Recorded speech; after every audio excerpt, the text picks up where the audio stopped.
The porcelain teacup shattered against the mahogany floor as Josiah's rough hand clamped violently around Clara's throat, pinning her against the wall. "You think you can just hide from me," Josiah hissed, his dark eyes manic with toxic, possessive rage. He sneered, entirely ignoring how Clara's desperate. Trembling hands shielded her pregnant stomach. "You belong to me.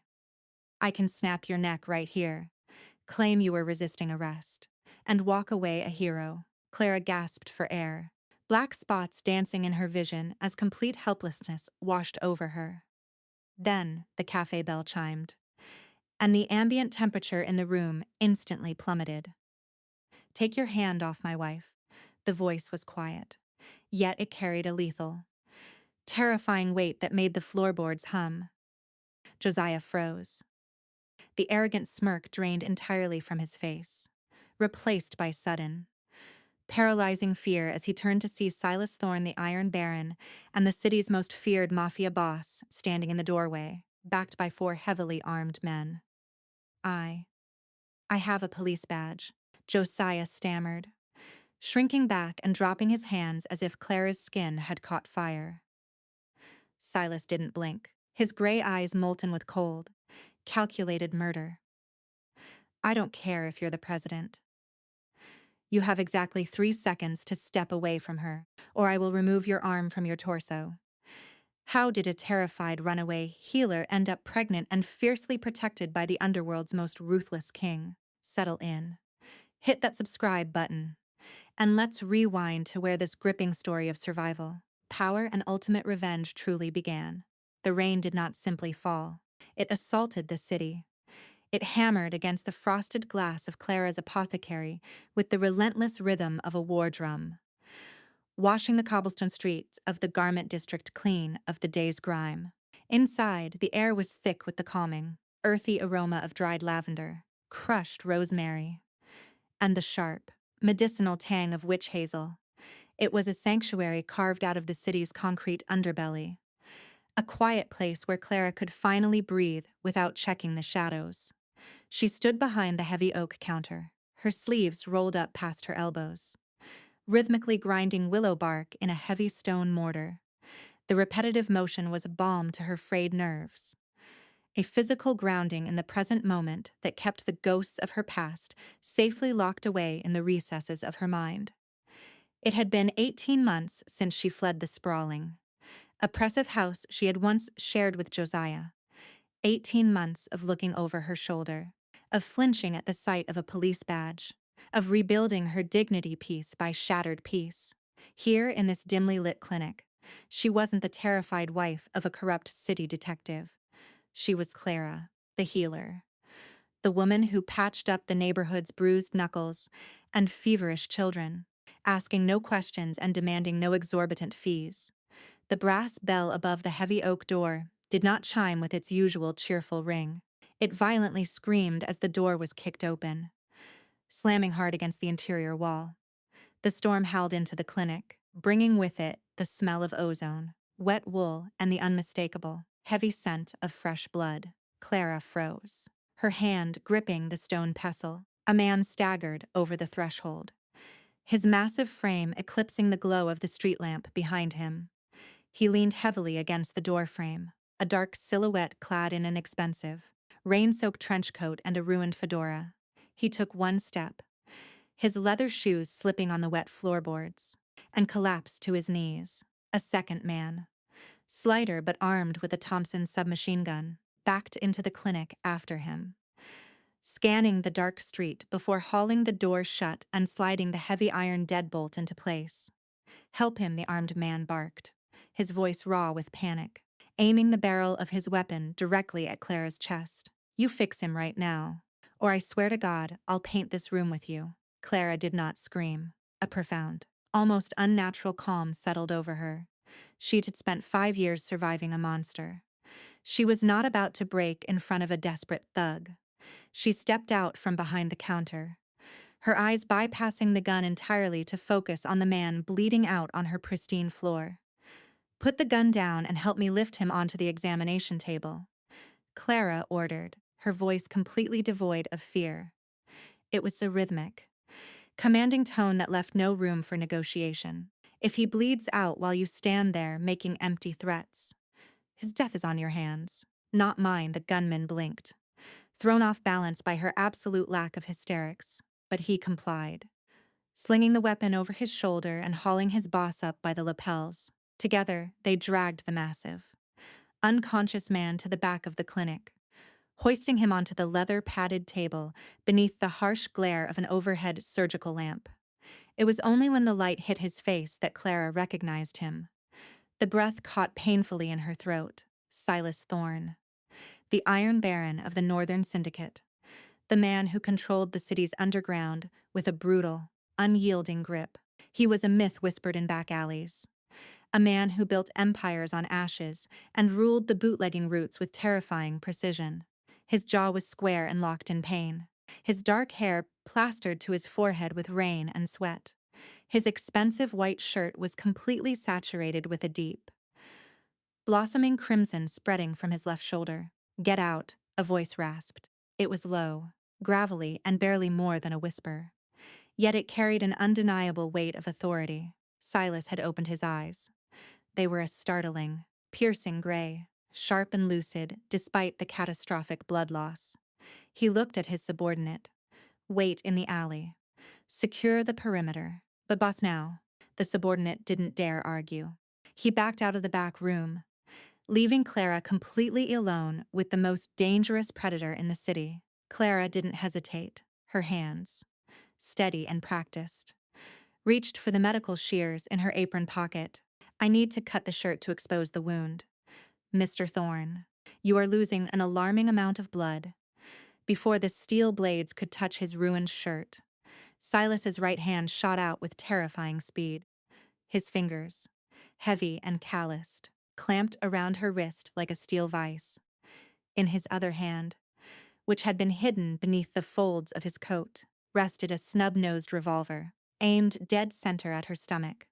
"Who sent you?" he demanded, his gray eyes searching her face for any flicker of deceit. Clara looked down at the gun, then back up to his eyes. She didn't try to pull her hand away. "Nobody sent me. You broke into my clinic. Now, you can either shoot me and bleed to death on my table, or you can lower the weapon and let me save your life. I am a healer. I do not care about your wars, and I do not care about your name. I only care about the artery you are currently bleeding from." For a long, tense moment, the only sound in the room was the torrential rain beating against the roof and the shallow, ragged intake of his breath. Slowly, the cold suspicion in his eyes gave way to a grudging respect. He lowered the gun, his grip on her wrist loosening. "Cut it," he muttered, letting his head fall back against the leather table. Clara worked quickly. She cut away the soaked fabric, revealing a massive, jagged entry wound just below his collarbone. The bullet was still lodged deep in the muscle, dangerously close to the subclavian artery. She washed her hands in a basin of strong carbolic acid, pulled on a pair of sterilized gloves, and prepared a syringe of morphine. "This is going to burn," she warned, injecting the painkiller near the wound. Silas didn't even flinch. His stoicism was unnerving. She took a deep breath, picking up the long, silver forceps. "The bullet is deep. I have to go in blindly. I need you to remain absolutely still." "Do it," he commanded, his eyes locked onto the ceiling. Clara guided the forceps into the torn muscle. The procedure was gruesome and delicate. She felt the cold metal of her instrument scrape against his collarbone, probing through the damaged tissue until she finally felt the heavy, metallic resistance of the lead slug. She clamped down hard, her own jaw tightening with the effort, and pulled. With a sickening squelch, the bullet popped free, clattering heavily into the metal surgical basin. Silas let out a low, guttural groan, his massive chest heaving, but he did not move. Clara grabbed a wad of clean gauze and pressed down aggressively on the wound to staunch the fresh flow of blood. As she held the pressure with one hand, she glanced down at the metal basin. Her breath hitched. Her heart, which had remained remarkably steady throughout the ordeal, suddenly began to hammer frantically against her ribs. It was a 38 caliber slug, but it wasn't a standard underworld bullet. The lead was heavily scored with deep, customized crosshatches as specific. Illegal modification designed to make the bullet fragment upon impact, causing maximum internal tissue damage. She had seen bullets exactly like this before. She had watched a man sit at a kitchen table, meticulously carving those exact grooves into his ammunition with a pocket knife while he drank whiskey and complained about the inefficiency of the criminal justice system. Josiah. The realization hit her like a physical blow. The corrupt city detectives were working with the rival syndicates. Her ex-husband was the one hunting Silas Thorne. "You're shaking," Silas observed. His voice was quiet, analytical, cutting through the haze of her sudden panic. His gray eyes were fixed on her face, reading the sudden terror that had drained the color from her cheeks. "Why are you shaking?" "It's nothing," Clara lied, her voice trembling as she quickly reached for the sutures and needle. "Just the adrenaline catching up to me. Keep the pressure on this gauze." Silas didn't press the issue, but the analytical gleam in his eyes told her he didn't believe a single word.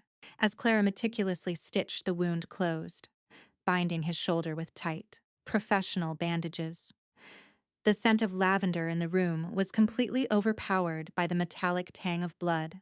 The storm raged outside, but inside, a different kind of storm was brewing. Clara had spent 18 months hiding from the devil, only to find out that the devil was now hunting the very monster she had just saved. The transition from a barren, terrifying winter into a fragile, hopeful spring was something Clara had almost forgotten how to appreciate. 3 months had passed since the night Silas Thorne bled on her examination table. In that time, the dynamic of her world had shifted with the slow, inevitable force of a tectonic plate. Silas had not disappeared back into the shadows. He had become a quiet, looming constant in her life. He funded her clinic anonymously, ensured the police patrols in her district inexplicably doubled, and frequently arrived at her door with the excuse of needing his shoulder checked, though the wound had healed perfectly weeks ago. And then, the quiet shift became something monumental. Beneath her heavy wool coats and conservative dresses, Clara was carrying a secret, a microscopic flutter, a tiny rhythmic heartbeat that tethered her to the present and demanded a future. She was pregnant. It was a Tuesday morning when the illusion of her hard-won safety shattered. The air was crisp, holding the faint, sweet promise of blooming lilacs as Clara walked down the bustling avenue of the financial district. The streets were alive with the roar of Model T Fords and the rapid-fire shouting of newspaper boys. She felt a rare, genuine peace. She had a morning appointment with an obstetrician in an upscale neighborhood, a luxury Silas had discreetly arranged without her asking. To kill time before the appointment, she stepped into the Gilded Bean, an elegant, high-ceilinged café frequented by businessmen and wealthy socialites. It smelled of roasted espresso, warm pastries, and expensive perfume. Clara stepped up to the polished mahogany counter. "A decaffeinated tea, please." "Chamomile, if you have it." She paid the cashier and stepped to the side, her hand instinctively resting over her lower stomach in a protective, comforting gesture. She closed her eyes, letting the ambient noise of clinking porcelain and soft jazz from the phonograph wash over her. Still drinking that weak, pathetic grass water. "I see." The voice hit her spine like a jolt of raw electricity. It was a sound that had haunted her nightmares. A sound that made her internal organs again feel as though they were suddenly encased in solid ice. Clara opened her eyes and turned slowly, her breath stalling in her lungs. Josiah stood less than 3 feet away. He was dressed in his signature cheap, brown suit, the silver shield of his detective badge pinned carelessly to his lapel. His face was just as she remembered handsome in a rugged, cruel sort of way, with dark, calculating eyes that always seemed to be evaluating how much pressure it would take to break something. He smelled of stale tobacco, cheap gin, and the sour sweat of a man who thrived on inflicting pain. "Josiah," Clara whispered, her voice entirely devoid of moisture. He took a step closer, invading her personal space, his eyes raking up and down her figure. You've put on a little weight, Clara. Not that it matters. You always were a plain thing. Thought you could just run off in the middle of the night. Thought you could make a fool out of me. I am not your wife anymore, Josiah. The divorce papers were filed. A piece of paper doesn't mean a damn thing, he sneered, closing the distance so rapidly she stumbled backward, her spine hitting the hard edge of a patron's empty table. You belong to me. You think you can just hide in this city. I'm the police. I own this city. I've been tracking you for weeks, watching you play nurse in that pathetic little hovel of yours. Panic, cold and primal, spiked through Clara's veins. She wasn't just afraid for herself anymore. The tiny life growing inside her demanded protection. She tried to step around him, keeping her voice low to avoid a scene. Let me pass, Josiah. Do not do this here. I'll do whatever I want, wherever I want. Josiah hissed, his temper flaring at her defiance. The old Clara would have kept her head down, apologizing for simply existing. This new resilient Clara infuriated him. He lunged. It happened with the sudden, chaotic violence of a car crash. Josiah didn't just grab her arm, his large, rough hand clamped directly around her throat. The force of it drove her backward, pinning her against the wall next to the table. The cafe, which had been buzzing with conversation, plunged into an immediate, terrified silence. The barista dropped a ceramic cup, the shatter echoing sharply, but no one moved to help. The shiny silver badge on Josiah's lapel was a universal symbol of untouchable authority. To interfere with a corrupt detective was to invite ruin. Clara gasped, clawing at Josiah's thick wrist. Her lungs screamed for oxygen. The familiar, suffocating terror of her past roared back to life, crushing her fragile sense of security. She was powerless. The law wouldn't help her because the law was the one choking the life out of her. You think you're safe, Josiah spat, spit flying from his lips as his grip tightened, his eyes wild with toxic, possessive rage. I can snap your neck right here. Claim you were resisting a lawful arrest, and walk out of here a hero. You are nothing without me. You hear me? Nothing. Black spots began to dance at the edges of Clara's vision. Her hand desperately covered her stomach, a silent plea for the child she might never meet. She was going to die here, pinned against floral wallpaper by the ghost she couldn't outrun. Then the bell above the cafe door chimed. It wasn't a violent entrance. It was almost leisurely. But the moment the door swung open, the ambient temperature in the room seemed to drop by 10 degrees. Josiah, fueled by adrenaline and arrogance, didn't bother to look back. Cafe's closed. Pal, police business. Get out before I lock you up too. Take your hand off my wife. The words were spoken at a normal, conversational volume, yet they carried a heavy, lethal weight that made the floorboards hum. The voice was smooth, cultured but layered with a dark, terrifying promise of violence. Josiah froze. The absolute lack of fear in the stranger's voice finally forced him to turn his head, though he kept his grip on Clara's throat. Silas Thorne stood in the doorway. He was impeccably dressed in a tailored, charcoal three-piece suit, a long black cashmere overcoat draped over his broad shoulders. He looked less like a criminal and more like a king inspecting his dominion. Behind him, 4 massive men in dark suits quietly stepped into the cafe, pulling the shades down over the large front windows and calmly sliding the deadbolt locked. They moved with the terrifying, silent precision of professionals. Josiah's brain, clouded by cheap gin and unhinged ego, struggled to process the hierarchy of power in the room. He looked at Silas's expensive clothes, the unmistakable aura of absolute authority, and the heavy artillery bulging beneath the coats of his men. The color began to rapidly drain from the detective's face.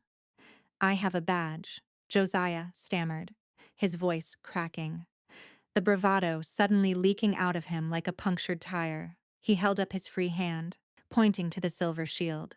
I'm a city detective. Silas didn't blink. His gray eyes were fixed entirely on Clara's pale face, taking in the bruising skin around her neck and the panicked rise and fall of her chest. A muscle feathered at his jawline. I don't care if you are the President of the United States, Silas murmured, taking a slow, measured step forward. You have exactly 3 seconds to remove your hand from her neck, or I will remove your arm from your torso. Josiah let go as if Clara's skin had suddenly caught fire. He stumbled backward, his hands shooting up in a defensive gesture, knocking over a chair in the process. He shrank into himself, his eyes darting frantically between Silas and the four armed men blocking the exit. Clara gasped violently, dropping to her knees as oxygen rushed back into her burning trachea. She coughed, tears streaming down her face, clutching her throat. Before she could hit the floor, Silas was there. He moved faster than a man his size had any right to. He dropped to his knees, his large, warm hands gently pulling her into his chest. He didn't care about the expensive wool of his suit dragging on the cafe floor. He wrapped his arms securely around her, shielding her trembling body with his own. "I've got you," Silas whispered, his voice losing all its cold edge, becoming a soft, rhythmic anchor. His thumb gently brushed the darkening bruises on her neck. "Breathe, Clara. Just breathe with me. You are safe, stiff." Clara buried her face in his shoulder, inhaling the deep, comforting scent of cedar and clean linen. The sheer contrast between Josiah's toxic violence and Silas's protective embrace broke the final dam of her composure. A sob wrecked her chest. "He found me," she choked out. "He found us." Silas's hand paused on her back. He pulled back just enough to look into her eyes, his gaze dropping for a fraction of a second to where her hand rested protectively over her stomach. He knew, he had deduced it, and the confirmation in her eyes sparked a terrifying, beautiful fire in his own. Silas stood up, helping Clara to her feet and tucking her safely behind his broad frame. He turned to face Josiah. The man who stood cowering against the espresso machine was no longer a threat. He was a dead man walking. "You didn't know who she was," Silas stated, adjusting his cuffs with terrifying calm. "No, I swear to God." Josiah whimpered, the corrupt cop entirely broken, his pants visibly darkening as his bladder betrayed him. "She was my wife, Mr. Thorne. I didn't know she belonged to you now.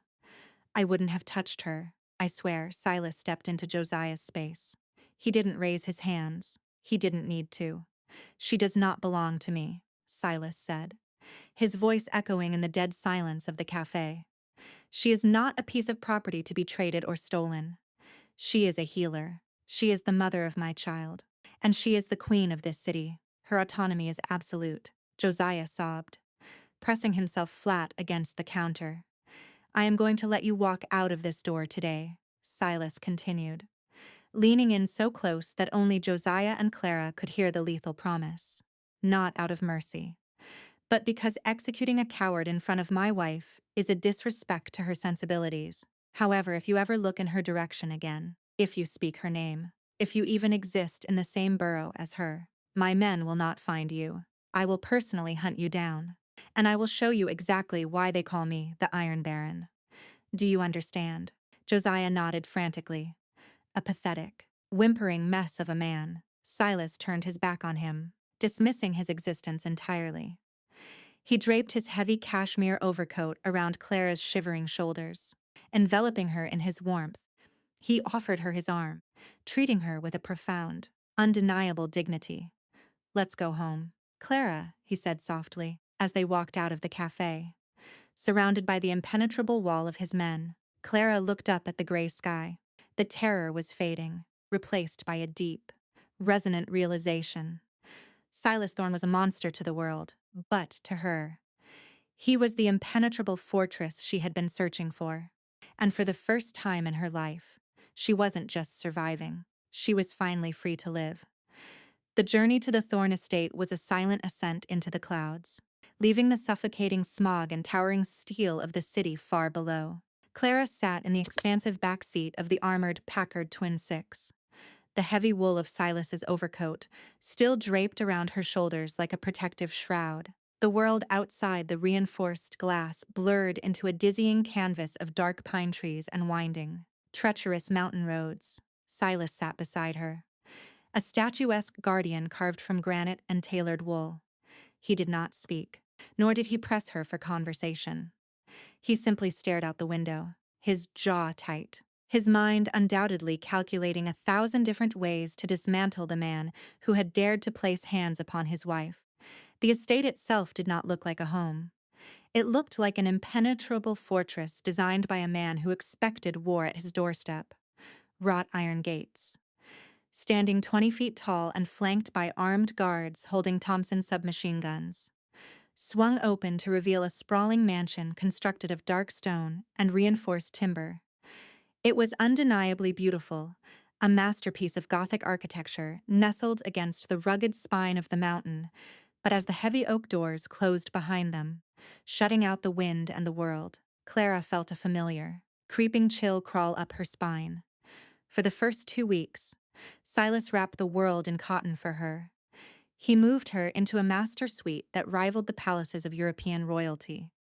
The floors were heated, the silk sheets were imported from Paris, and a dedicated staff of housekeepers anticipated her every conceivable need. Guards were stationed at every entrance, patrolling the perimeter with a silent, terrifying efficiency. Silas had effectively built an impregnable wall between Clara and the violence of the city. He thought he was giving her paradise. He did not realize he was building a gilded cage. Clara spent her days wandering the vast, echoing halls, running her fingers over antique tapestries and staring out the bulletproof windows at the frozen lake below. She was entirely safe, yet she had never felt more useless. The apothecary she had built with her own 2 hands, the patients who relied on her tinctures and salves, the quiet dignity of earning her own meager living, all of it had been abruptly severed. She was no longer Clara the healer. She was the Iron Baron's vulnerable asset, a fragile porcelain doll placed on a high shelf out of harm's way. The psychological toll of this isolation began to manifest in subtle, insidious ways. The trauma Josiah had inflicted over 5 years was not erased simply because the geography had changed. One evening, after a quiet dinner in the cavernous dining room, Silas stood to retrieve a dropped napkin. He moved with the sudden, explosive speed characteristic of a man who lived his life in combat zones. His arm shot out toward the table. Clara flinched.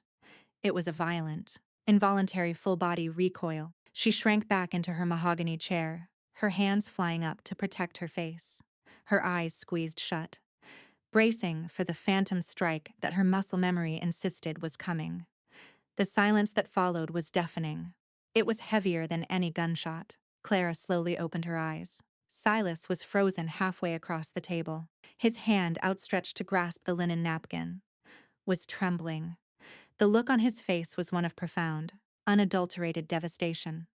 He looked at his own hands as if they were covered in poison.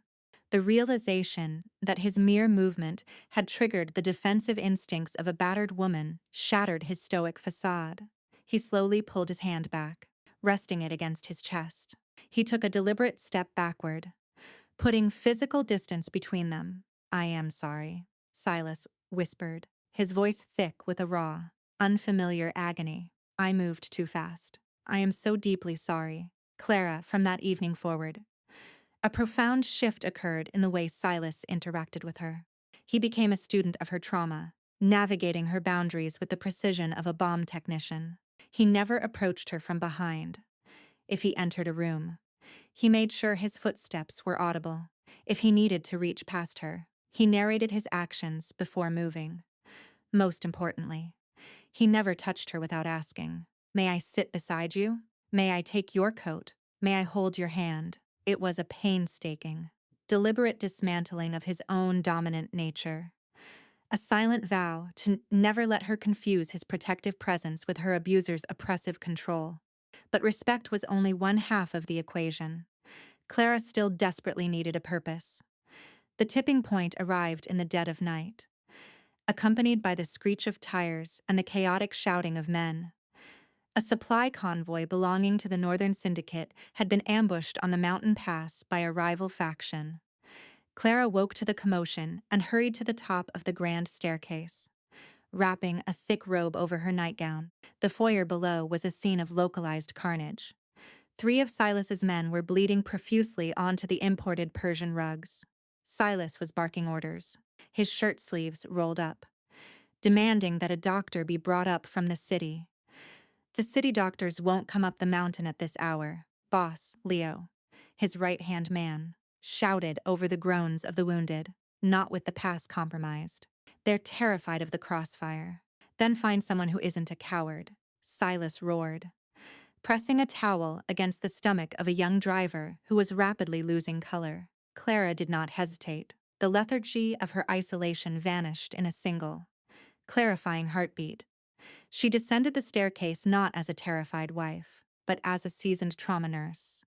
Move away from him, Silas, Clara commanded, her voice cutting through the panic of the heavily armed men like a scalpel through tissue. Silas looked up, his eyes widening. Clara, go back upstairs. This is not something you should see. It isn't safe. I have seen worse in alleyways while patching up the people your wars leave behind. She fired back, brushing past him. She knelt beside the young driver, her hands already moving with practiced efficiency. Assessing the gunshot wound to the abdomen. Leo, I need a table cleared in the dining room immediately. Fetch boiling water, the strongest alcohol in Silas's liquor cabinet, and clean linens. Now Leo hesitated, looking at Silas for permission. Do exactly as she says. Silas barked, his shock giving way to absolute compliance. For the next 4 hours, the grand dining room was transformed into a triage center. Clara worked relentlessly, completely in her element.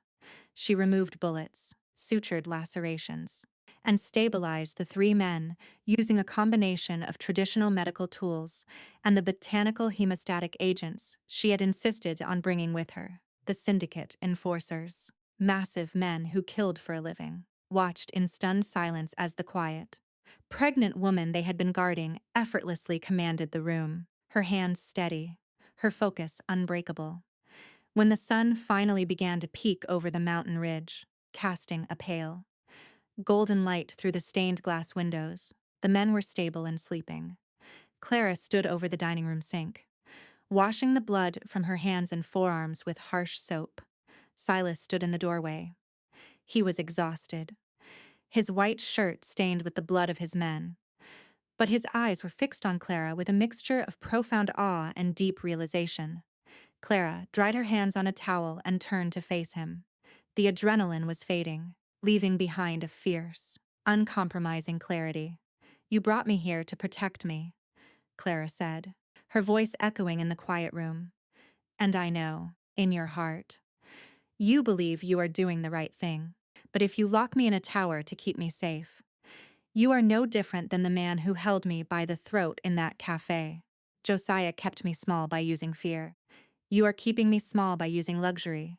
Silas stepped into the room, closing the distance between them.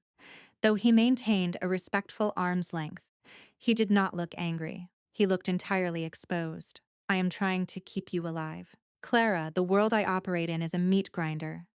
I cannot bear the thought of it touching you. I have already been through the meat grinder, Silas, Clara countered, stepping closer to him, her eyes blazing with an unyielding fire. I survived Isert long before I met you. I am not a piece of fragile glass that will shatter at the first sign of trouble. I am a healer. I have a purpose. If you want me to be your wife, if you want me to be the mother of this child, you cannot treat me like a prisoner of war, no matter how beautiful the prison is. Respect me enough to let me stand beside you as an equal. Silas looked at her. He saw the fire in her eyes, the strength in her jaw, the blood of his men on her apron. He realized then the fatal flaw in his logic. He had been trying to shield a warrior from the battlefield. He slowly raised his hands, palms open, and waited for her slight nod of consent before gently resting his hands on her shoulders. I have spent my entire life building walls to keep my enemies out, Silas whispered, his voice thick with emotion. I did not realize I was using those same walls to box you in. You are not a prisoner, Clara. You are the only true power in this house. He leaned down, pressing his forehead against hers. Tell me what you need, he vowed. Tell me what you need. And I will tear down this mountain to build it for you. Winter arrived in the mountains not with a whisper, but with a ferocious, howling declaration. Snow piled in massive drifts against the stone walls of the estate, turning the sprawling property into an isolated, glittering white island. The bitter cold effectively shut down the mountain passes, enforcing a natural quarantine that severed the estate from the chaotic violence of the city below. For the first time in years, the crushing anxiety that lived at base because Clara's spine began to loosen its grip. Josiah had vanished. Silas's network of informants in the city reported that the corrupt detective had gone underground.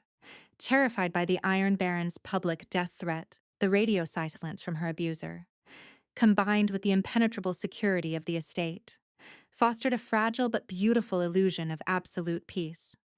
But the peace inside the estate was not merely circumstantial. It was actively being constructed. Following their confrontation in the dining room, Silas had radically shifted his approach. He kept his promise. He did not tear down the mountain, but he did carve out a sanctuary within it. He commissioned the rapid construction of a state-of-the-art apothecary and clinic, attached to the southern wing of the mansion. It was a masterpiece of glass and timber, designed to let in the maximum amount of natural sunlight. It featured imported Italian marble counters, meticulously organized wooden drawers for her herbs, and the finest medical equipment money could acquire. It was not a hobby room. It was a fully functional, professional medical facility.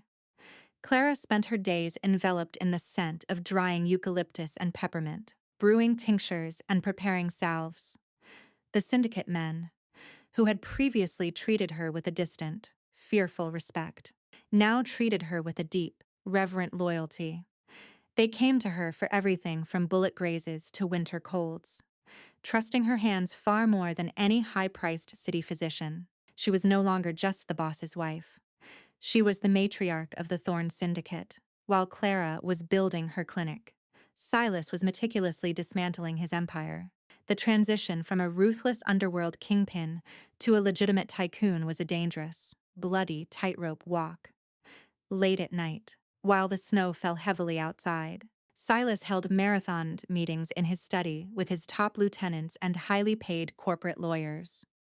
Clara would often bring them coffee, quietly observing the massive maps and financial ledgers spread across the mahogany desk. Silas was systematically selling off the illegal bootlegging routes, closing down the violent extortion rackets, and funneling his vast, illicit fortune into legitimate real estate development and shipping companies. It was a strategy that angered the older, bloodthirsty capos within his organization, but Silas ruled with an iron fist. He made it abundantly clear that the era of the Northern Syndicate's street violence was coming to an abrupt end. He was purging the blood from his ledger, driven by a singular, consuming motivation. He refused to let his unborn child inherit a war zone. The softening of the Iron Baron was a quiet, private phenomenon that only Clara was privileged to witness. The man who commanded armies of gunmen and broke rival bosses without a second thought was entirely undone by the domestic realities of impending fatherhood. One evening in late January, the temperature outside had plummeted to a bone-chilling 0. Inside the master bedroom, the massive stone fireplace crackled, casting a warm, amber glow over the room. Clara sat on the edge of the plush bed, wearing a soft cotton nightgown, rubbing a soothing lavender oil over her heavily swollen stomach.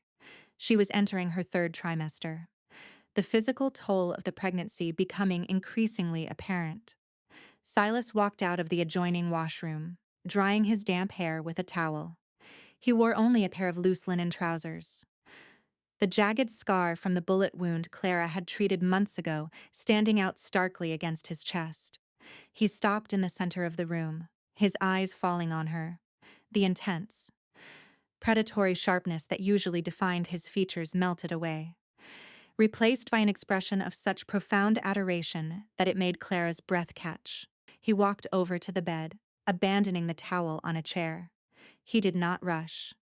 He stopped in front of her, carefully meeting her eyes. "May I?" he asked softly. Gesturing to her stomach, Clara smiled, a genuine, radiant expression that reached her eyes. You don't have to ask anymore, Silas. You know that. I will always ask, he replied quietly, a testament to his unwavering commitment to her autonomy. She reached out, taking his large, calloused hand, and guided it to the side of her abdomen. Silas dropped to his knees on the thick Persian rug, positioning himself so he was eye level with her stomach. He rested his cheek lightly against her skin, his hand splayed wide, covering almost the entirety of her bump. For a long moment, the only sound was the crackle of the fire and the steady, synchronized rhythm of their breathing.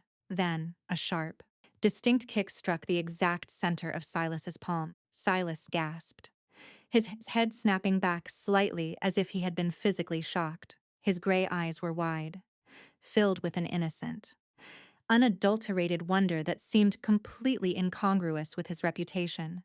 She kicked, he breathed, looking up at Clara for confirmation. I felt it. It was strong, Clara corrected playfully, running her fingers through his dark hair. I have a feeling it is a boy, and yes, he is very strong. He has been practicing his left hook on my ribs all afternoon. Silas chuckled, a deep, resonant sound that vibrated in his chest. He leaned forward again, pressing a gentle, lingering kiss to the spot where the baby had kicked. A boy, he murmured, his voice laced with a quiet gravity. A son. He shifted his position, sitting on the floor and leaning his back against the side of the bed, pulling Clara's legs across his lap so he could massage her swollen ankles. His thumbs worked the tight muscles with practiced, gentle pressure. I signed the final papers today, Silas said, staring into the fire. The harbor docks on the east side are officially owned by a legitimate holding company under a different name. The gambling dens in the South Ward have been sold to the Rossi family by the time he is born. Clara, there will be no syndicate, just a real estate firm. Just clean money. Clara looked down at him, her heart swelling with an overwhelming tide of affection. She knew the monumental risks he was taking by shedding his violent operations. He was making himself vulnerable to his enemies. He was stripping off his armor for her. Are you sure, Silas? She asked softly, her hand resting on his shoulder. The men who thrive on the violence, they won't let you just walk away. It makes you a target. Silas turned his head, kissing the inside of her wrist. Let them try. I am not walking away from power, Clara. I am simply changing the nature of it. A man who fights for territory is dangerous. But a man who fights to protect the peace of his family is apocalyptic. No one will touch us. I have built a fortress that cannot be breached. He truly believed it. And looking at the sheer, unyielding determination in his eyes, Clara believed it too. She let herself lean into the comfort of his promise, allowing the deep-seated vigilance that had kept her alive for years to finally sleep. Later that night, as the blizzard raged outside, attempting to batter down the stone walls, Clara lay safely cocooned in the warmth of the heavy blankets, her back pressed flush against Silas's broad chest. His arm was wrapped securely around her waist, his hand resting possessively, yet gently, over their child. His breathing was slow and even, signaling deep sleep. Clara stared at the dying embers in the fireplace. For the first time in her life, she was not afraid of the morning. She was not terrified of the future. She had a clinic she loved, a child growing inside her, and a husband who had moved heaven and earth to prove that her safety and dignity were the most sacred things in his universe. It was a beautiful, flawless peace. But in the underworld, peace is never a permanent state. It is merely a borrowed commodity, paid for in blood and bound to be collected. Down in the city, far beneath the pristine snow of the mountain, Josiah was not hiding. He was plotting. The corrupt detective had found willing allies in the violent capos Silas had discarded. They were gathering fuel, preparing to burn the Iron Baron's new world to the ground. And they knew exactly where to strike to make it hurt the most. The illusion of safety was complete, and the snare was perfectly set. The false promise of early spring had lulled the mountain into a deceptive tranquility. A partial thaw had begun to melt the massive snowdrifts, leaving the air heavy with the scent of damp earth and pine needles. Inside the glass and timber sanctuary of the apothecary, it felt like a world entirely detached from the brutal realities of the Prohibition-era syndicate. Clara stood at her imported marble counter late into the evening, the soft glow of Edison bulbs illuminating the meticulous rows of amber glass bottles and ceramic mortars. She was grinding dried willow bark, the repetitive, rhythmic motion soothing the dull ache in her lower back. She was heavily pregnant now, the physical weight of her third trimester a constant, grounding reminder of the new life she and Silas were building. The quiet hum of the estate's distant generator was the only sound breaking the absolute silence of the mountain night. Silas was in the main house, locked in his study with Leo and the accountants, finalizing the sale of the final illegal distillery. The transition to clean money was nearly complete. Clara wiped her brow with the back of her wrist and walked over to the deep porcelain sink to wash the bitter dust from her hands. She turned the brass faucet, letting the cold mountain water run over her fingers. As she leaned in to grab a bar of lye soap, she paused, her brow furrowed. She leaned closer to the running water, her highly trained olfactory senses immediately detecting an anomaly. It was faint at first, masked by the pungent smell of the herbs, but as the water pooled in the basin, the odor became sharp, chemical, and undeniably dangerous. It smelled of kerosene.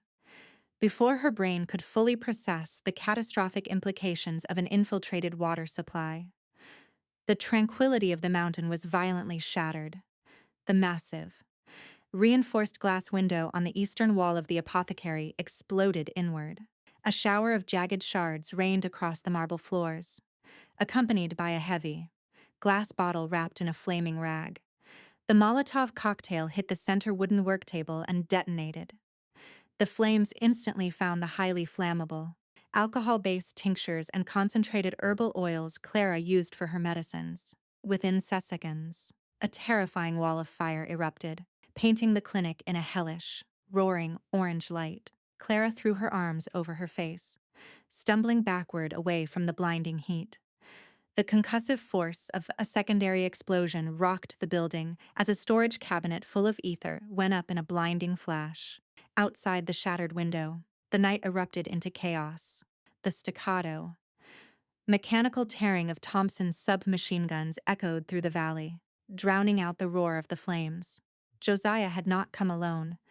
He had rallied the violent, disgruntled capos who felt betrayed by Silas's turn toward legitimate business, combining his corrupt police force with the syndicate's most bloodthirsty outcasts.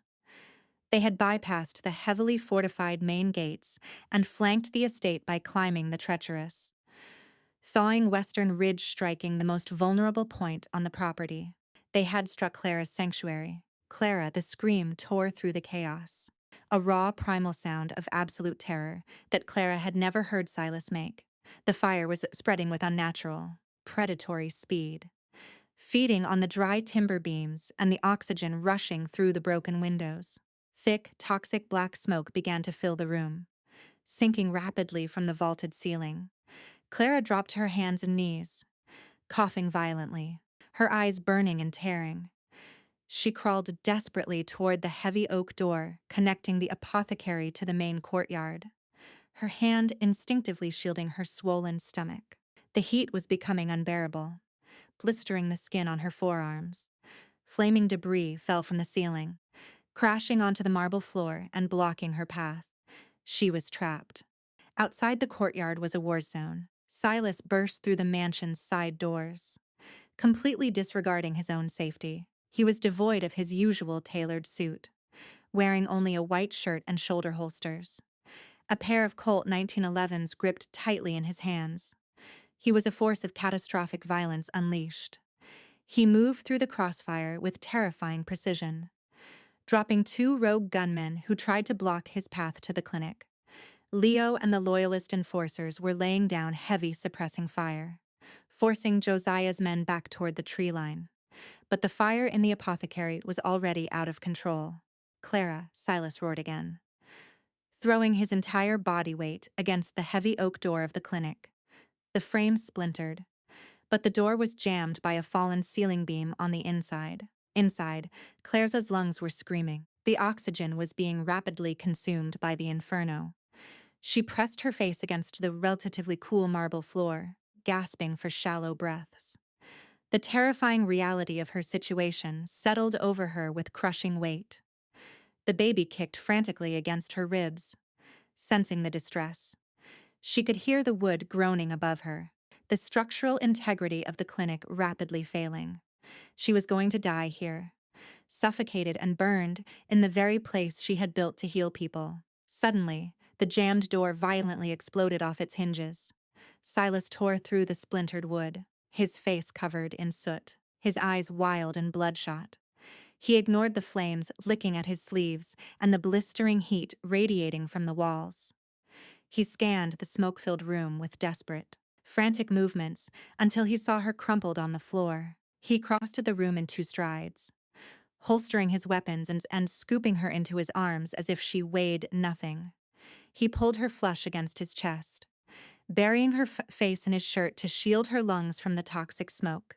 Without a moment's hesitation, he turned and charged back through the doorway just as a massive, burning timber crashed down exactly where Clara had been lying seconds before. Silas carried her far away from the burning building.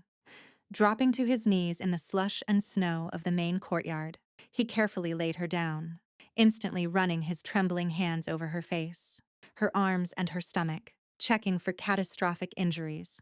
"Clara, look at me. Breathe, I have you," Silas chanted, his voice shaking with the adrenaline crash. He pulled his own shirt up to wipe the soot from her face, tears of sheer relief mixing with the ash on his cheeks. "Are you hurt? Is the baby?" "We are okay," Clara rasped, coughing violently, her throat raw and burning. "We are alive." Silas pulled her into a crushing embrace, burying his face in her hair, his massive shoulders shaking. For a moment, the gunfire around them seemed to fade into a dull, irrelevant hum. The Loyalist guards had successfully repelled the ambush, driving Josiah's surviving men back into the treacherous mountainside, but the victory was entirely hollow. Clara slowly pulled back from Silas's embrace and looked past his shoulder. The sight stole whatever breath she had left in her damaged lungs. The apothecary, her beautiful, meticulously built sanctuary, the symbol of her independence and their legitimate future, was entirely engulfed in flames. The glass roof shattered under the intense heat, sending a shower of sparks spiraling up into the night sky like a swarm of angry fireflies. Years of collected botanical knowledge, her carefully curated medicines, the safe haven she had built for the estate workers, all of it was turning to ash before her eyes. A profound, suffocating despair washed over Clara, heavier than the smoke she had just inhaled. She looked at the burning wreckage, then at the blood on Silas's hands, and finally at the bodies of the rogue enforcers lying in the snow. This was her fault. Josiah was a plague that she had brought to this mountain. Silas had compromised his empire, dismantled his defenses, and turned his back on his own ruthless nature, all to build a safe world for her. And because he had softened, because he had focused entirely on protecting her, he had left his flank exposed to the wolves. "I am a curse," Clara whispered, the realization crushing her spirit completely. Hot tears carved clean tracks through the soot on her face. "You built a fortress. Silas and my past just burned it down. As long as I am here, Josiah will never stop. He will burn this entire mountain to get to me, and he will kill you to do it." "No," Silas said fiercely, grabbing her face with both hands, forcing her to look at him. His gray eyes were molten, filled with a protective fury that defied logic. "You are not a curse. You are the only thing in this God-forsaken world worth fighting for. Buildings can burn, Clara. Wood and glass can be replaced, but you are my life. I will rebuild that clinic 1,000 times over." But Clara just shook her head, burying her face in her hands, weeping not just for the loss of her sanctuary, but for the devastating realization that peace was an illusion. The underworld did not care about redemption. It only cared about blood. She felt entirely helpless, a fragile liability dragging a king down into the mud. She was pregnant, exhausted, and fundamentally broken by the relentless violence that refused to let her go. Sitting in the snow, watching her life's work burn to embers, Clara reached the absolute nadir of her hope, she believed, with terrifying certainty. That her mere existence was a death sentence for the man she loved. The morning sun rose over the Thorne estate, casting a cold, indifferent light on the ruins of the apothecary. The fire had been extinguished by the estate workers in the early hours, leaving behind a skeletal framework of blackened timber and the sickening, sour stench of wet ash and burned chemicals. Clara stood by the reinforced window of the master bedroom, her hands resting heavily on her swollen stomach. She had showered, scrubbing the soot and the smell of smoke from her skin until it was raw, but the internal residue of the attack clung to her. She watched Leo and a team of men methodically clearing the debris below.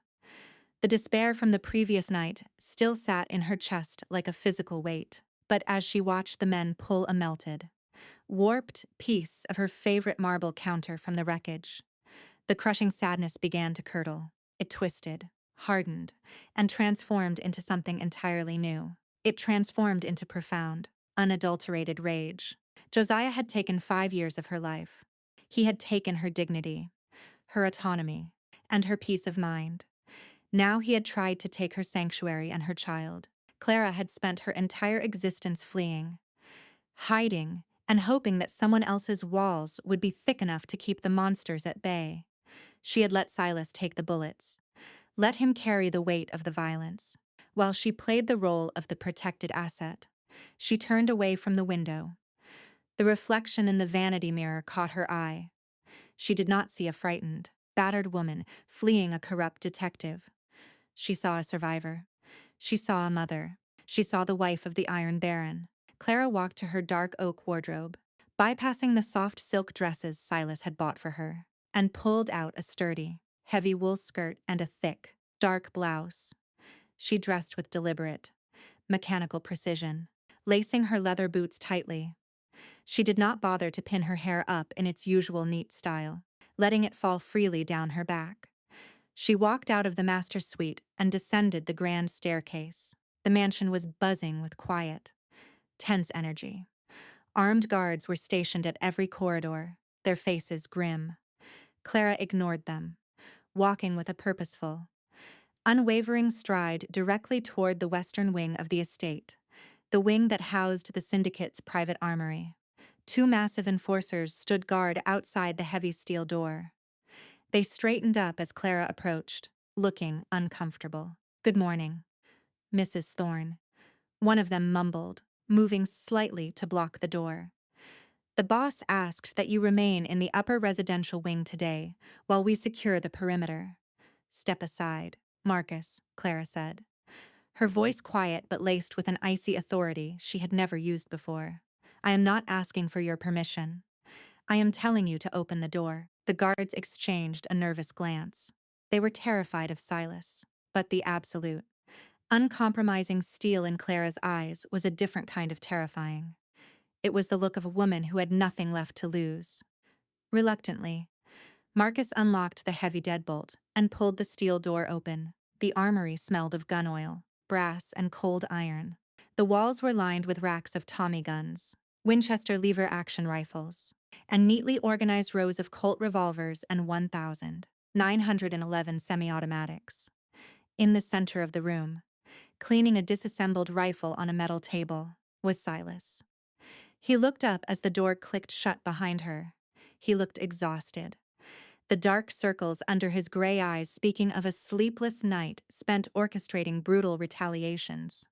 He set down the cleaning cloth and stood up, his brow furrowing in confusion and immediate concern. "Clara, you shouldn't be down here," Silas said, stepping toward her. "The ventilation is poor, and the fumes." Clara walked past him. She approached a rack of handguns, her eyes scanning the dark, lethal metal. She reached up and unhooked her medical stethoscope from around her neck, a habit she had kept even while living in the mansion, and placed it deliberately on the metal table. right next to the disassembled parts of Silas's rifle. "Show me how to use one," Clara demanded. Turning to face him, Silas stopped dead in his tracks. He stared at her, utterly stunned. "What? You heard me. Silas, show me how to use a gun." Clara gestured to the racks on the wall. "I want to know how to load it, how to aim it, and how to fire it without breaking my wrist." Silas's expression hardened. A protective, desperate instinct immediately flaring up. He crossed the room, putting himself between Clara and the weapons. "Absolutely not. I will not have you touching these things. I promise to keep the violence away from you. That is my job. It is my burden to carry. Clara, not yours." "Your burden," Clara shot back, stepping into his personal space, completely unafraid of his imposing size. "Josiah did not burn down your study. Silas, he burned down my clinic. He came for me because he thinks I am weak. He thinks I am still the terrified little girl he used to beat into submission. And as long as I hide behind your coat, he will keep coming. He will keep hurting the people I love to get to me. I will kill him." Silas vowed, his voice a lethal, vibrating purr. "I will tear him apart with my bare hands." "And what happens if he gets past you?" Clara asked, her voice cracking slightly before she forced it back into a steady, unyielding cadence. "What happens if he brings an army while you are away? What happens if they breach that door, and I am standing there with nothing but a scalpel and a prayer? I am carrying our child. Silas, I will not be a helpless victim waiting to be slaughtered in a gilded cage. If you truly respect me as an equal, you will give me the tools to protect myself." Silas stared down at her. He saw the fierce, maternal rage burning in her eyes, eclipsing the lingering trauma of her past. He realized, in that moment, the profound truth in her words. True partnership was not about wrapping someone in bubble wrap and locking them away from the world. True partnership was about acknowledging their strength, trusting their resolve, and empowering them to fight their own battles when necessary by refusing to teach her. He was inadvertently reinforcing her helplessness. Silas slowly let out a long, heavy breath.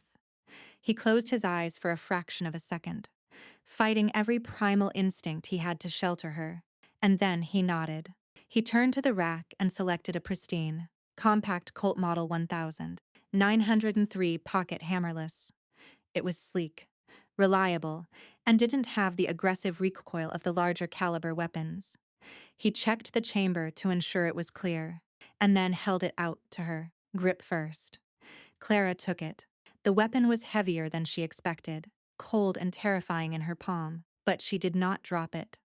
She gripped it tightly. For the next 2 hours, the armory became a classroom. Silas was a patient, meticulous instructor. He taught her the mechanics of the weapon, how to check the safety, how to slide a magazine into the grip until it clicked, and how to rack the slide to chamber around. He showed her the proper stance, adjusting her shoulders and showing her how to absorb the recoil so it wouldn't throw her off balance. "When you are in a high-stress situation," Silas explained, standing behind her and gently guiding her arms to aim at a paper target at the end of the shooting lane. "Most men panic. They aim for the head or they just spray bullets blindly. You aim for the center mass, the chest. It is the largest target, and it stops the threat." Clara lowered the weapon slightly, looking at the paper silhouette at the end of the range. She shook her head. "No," Clara said softly, but with absolute conviction. Silas frowned. "No, Clara. If someone is trying to kill you, you shoot to stop them permanently. I am a healer, Silas," Clara said, turning to look over her shoulder at him. "I have spent my entire life learning how to put the human body back together. I refuse to become a murderer, even in self-defense, if I can avoid it. I know exactly how the human body works. I know it better than any of your gunmen." She raised the pistol again, her eyes narrowing as she focused on the paper target. "I know exactly where the subclavian artery is beneath the collarbone," Clara stated, her voice devoid of emotion, operating purely on clinical logic. "I know the precise location of the femoral artery in the upper thigh. I know that shattering the pelvic girdle will instantly drop a man to the ground, permanently neutralizing his ability to walk forward, without necessarily killing him if he receives medical attention. I do not need to shoot blindly into the chest. I shoot to neutralize the mechanics of the threat. I shoot like a surgeon. Silas stood completely still, a chill running down his spine that had nothing to do with the cold air of the armory. He looked at his wife, pregnant, beautiful, holding a lethal weapon with the cold, calculating precision of an anatomical expert. She wasn't trying to become a ruthless killer. She was weaponizing her intelligence and her morality. She was far more dangerous than any thug with a Tommy gun because she possessed absolute surgical control. A slow, deeply respectful smile spread across Silas's face. The heavy burden he had been carrying, the belief that he alone had to be the monster to keep her safe, finally lifted from his shoulders. "You are terrifying, Mrs. Thorne," Silas murmured, stepping back to give her space. "I am surviving." "Mr. Thorne," Clara corrected, sliding the safety off.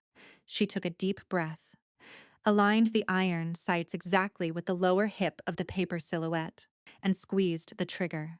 The gunshot was deafening in the enclosed space. The recoil jerked her hands upward, but she absorbed the shock, planted her feet, and immediately brought the barrel back down.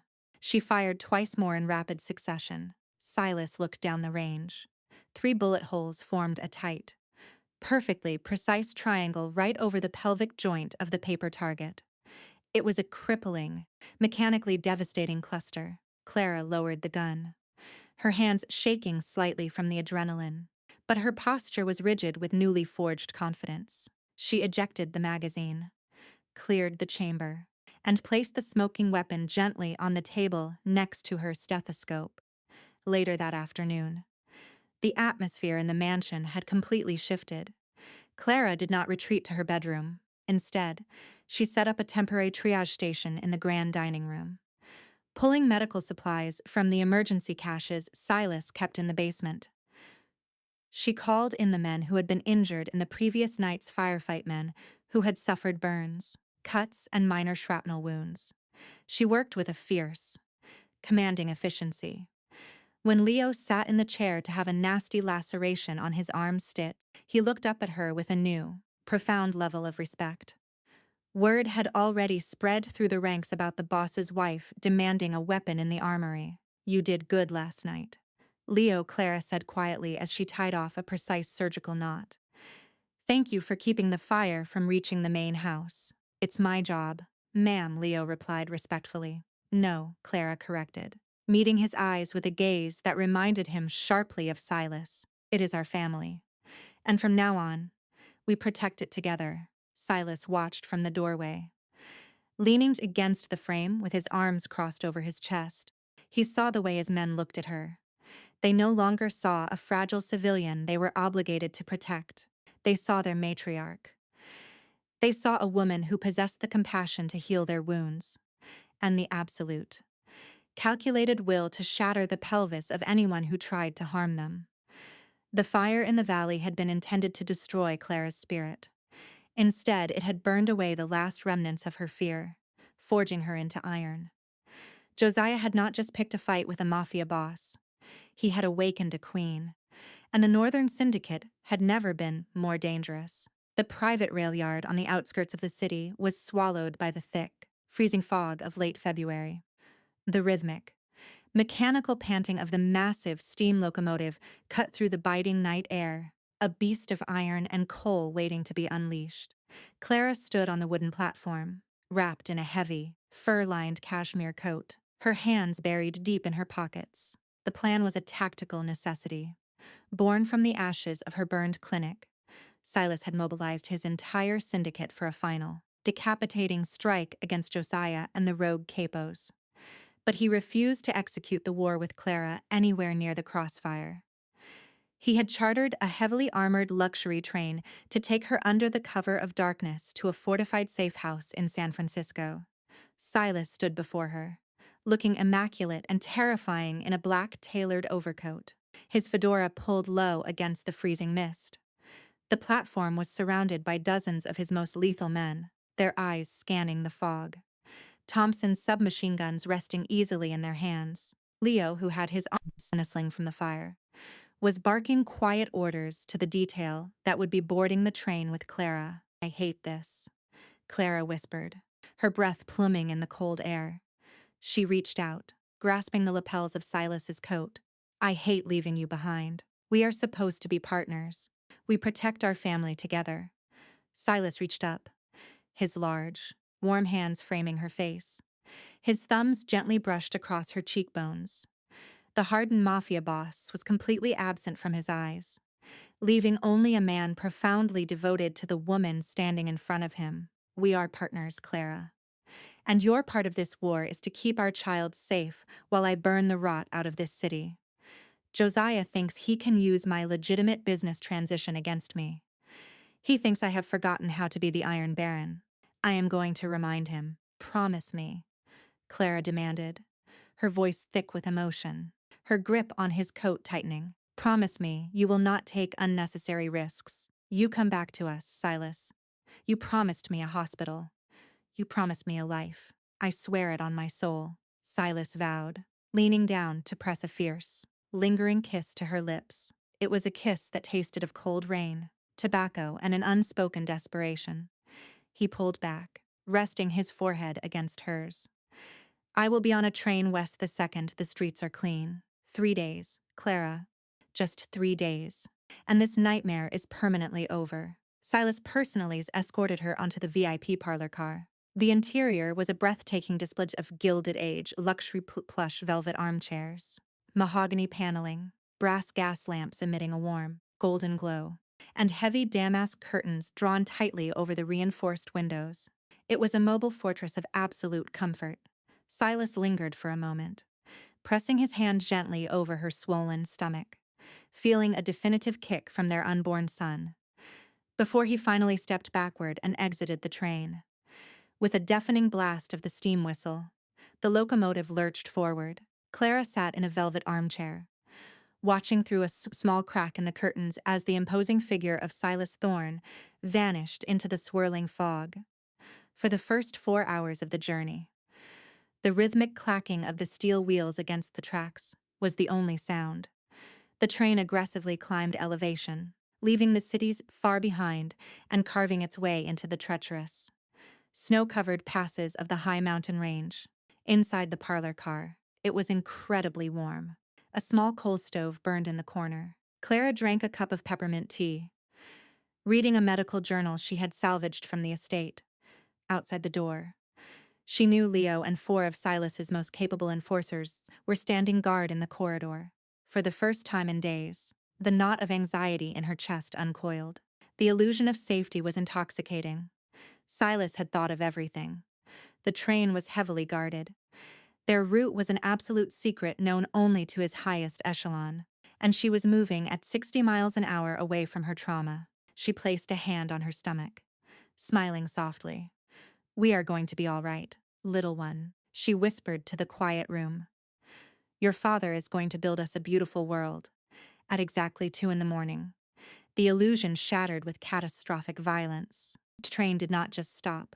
The emergency brakes engaged with a high-pitched, metallic scream that tore through the quiet night. The massive locomotive violently bucked, sending Clara flying out of the velvet armchair. She crashed hard onto the Persian rug, crying out as her shoulder took the brunt of the impact. Her hands immediately flew to her stomach in a desperate, protective instinct. The teacup shattered against the mahogany wall, raining scalding water and porcelain shards across the floor. Before Clara could even push herself up, the sharp, chaotic staccato of gunfire erupted outside the train. It was not a small skirmish. It was a coordinated, overwhelming assault. Bullets began to ping against the reinforced exterior of the parlor car. "Stay down, Mrs. Thorne." Leo roared through the thick wooden door. Clara could hear the frantic racking of shotguns and the heavy thud of boots in the corridor. Clara crawled frantically toward the heavy oak desk bolted to the floor, dragging herself underneath it to shield her body. Her heart hammered a frantic, terrifying rhythm against her ribs. How? How had they found the train? The realization hit her with the force of a physical blow. There was a rat in Silas's inner circle. The rogue capos had not just aligned with Josiah. They had sold out her exact route. The gunfire in the corridor was deafening. She heard men screaming, the splintering of wood, and the heavy, sickening thud of bodies hitting the floor.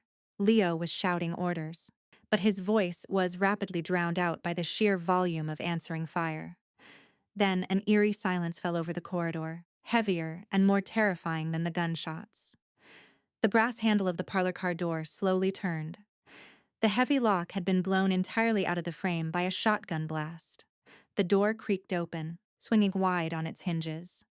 Clara held her breath, pressing herself flat against the floor, beneath the desk, her hand trembling violently as she reached for the small Colt 1000. 903 Silas had taught her to shoot, which was tucked into her travel bag on the adjacent chair. She was 3 feet away from it. It was an ocean she could not cross. Heavy, snow-crusted boots stepped onto the Persian rug. Well, well. Look at this magnificent little carriage. A voice drawled, dripping with toxic, arrogant malice. The Iron Baron certainly spares no expense for his property, Josiah. He stepped into the warm glow of the gas lamps. He wore a heavy wool trench coat, his fedora pulled low. A smoking pump-action shotgun resting casually against his shoulder. His face was a mask of unhinged triumph. Behind him, the corridor was a slaughterhouse. Leo and the guards were dead, their blood soaking into the expensive carpet. Josiah's dark eyes scanned the room, immediately locking onto the space beneath the desk. He smiled a cold, predatory baring of teeth. "Come on out, Clara," Josiah coaxed, the false sweetness in his tone making her skin crawl. "Don't make me drag you by your hair. It's undignified for a woman of your current condition." Clara did not move. Her mind raced, calculating trajectories, trying to find a medical advantage, a weak point, anything. But she was pinned, pregnant, and outgunned. Josiah sighed dramatically. "Suit yourself." He lunged forward with terrifying speed, kicking the heavy oak desk entirely flip it backward.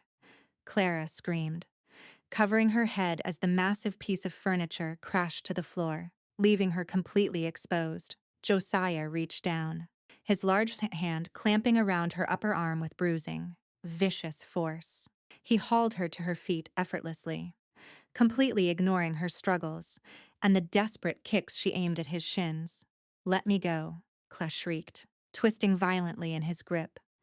"You really thought you could run," Josiah laughed, his breath smelling of stale whiskey and adrenaline.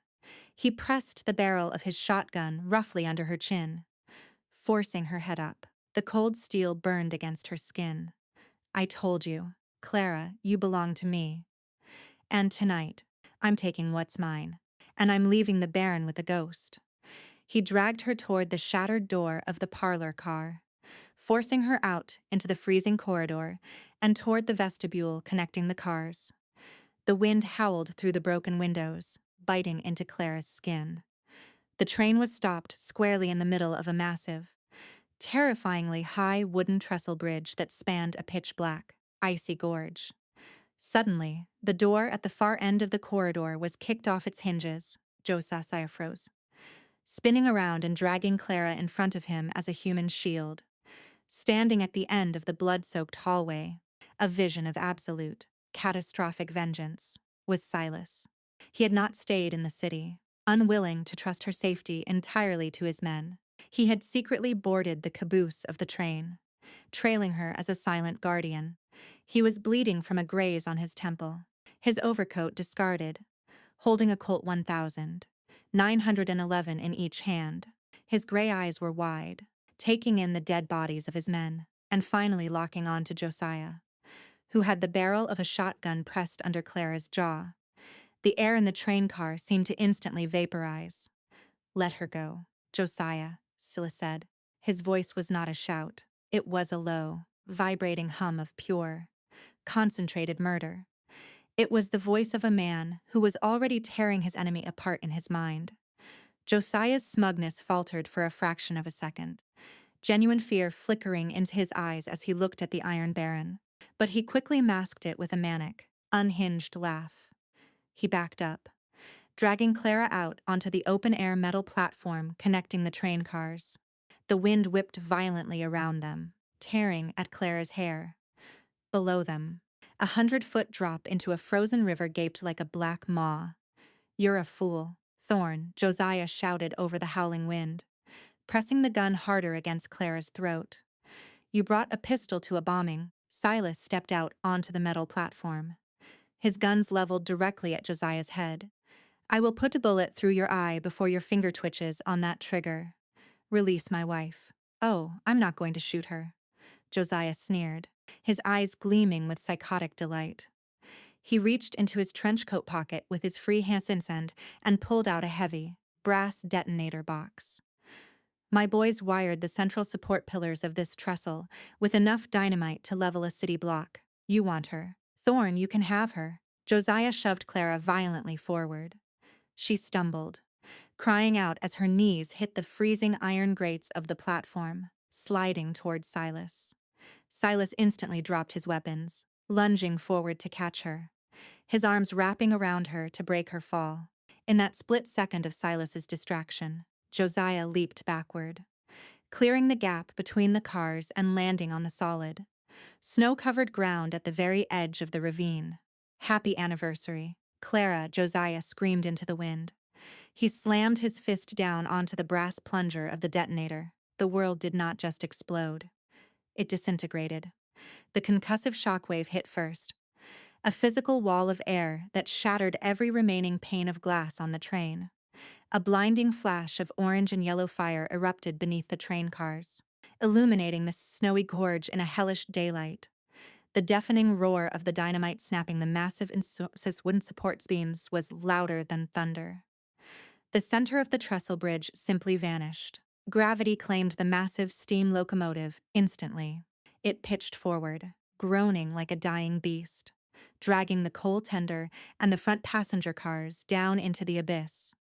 The violent downward momentum ripped the metal coupling, connecting the VIP parlor car to the rear caboose. Silas grabbed Clara, his eyes wide with desperate, absolute terror. "Clara, hold on," he roared, trying to shield her body with his own.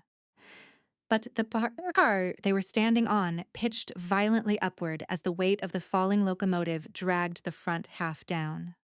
The metal grated beneath them shifted to a 70-degree angle. Clara lost her footing, slipping backward toward the open door of the train car. Silas grabbed her wrist, his grip like a steel vise, his boots skidding uselessly on the icy metal. "I've got you," Silas screamed, his muscles bulging as he tried to haul her back up against gravity.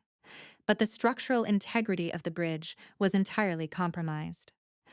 With a sickening, metallic screech, the floor beneath Silas's feet gave way. The metal sheared off, tearing the platform in half. Josiah, standing safely on the edge of the ravine, watched with a twisted smile as the VIP car fully detached. Clara screamed, a raw throat-tearing sound, as the metal beneath her disappeared, but Silas did not let her fall.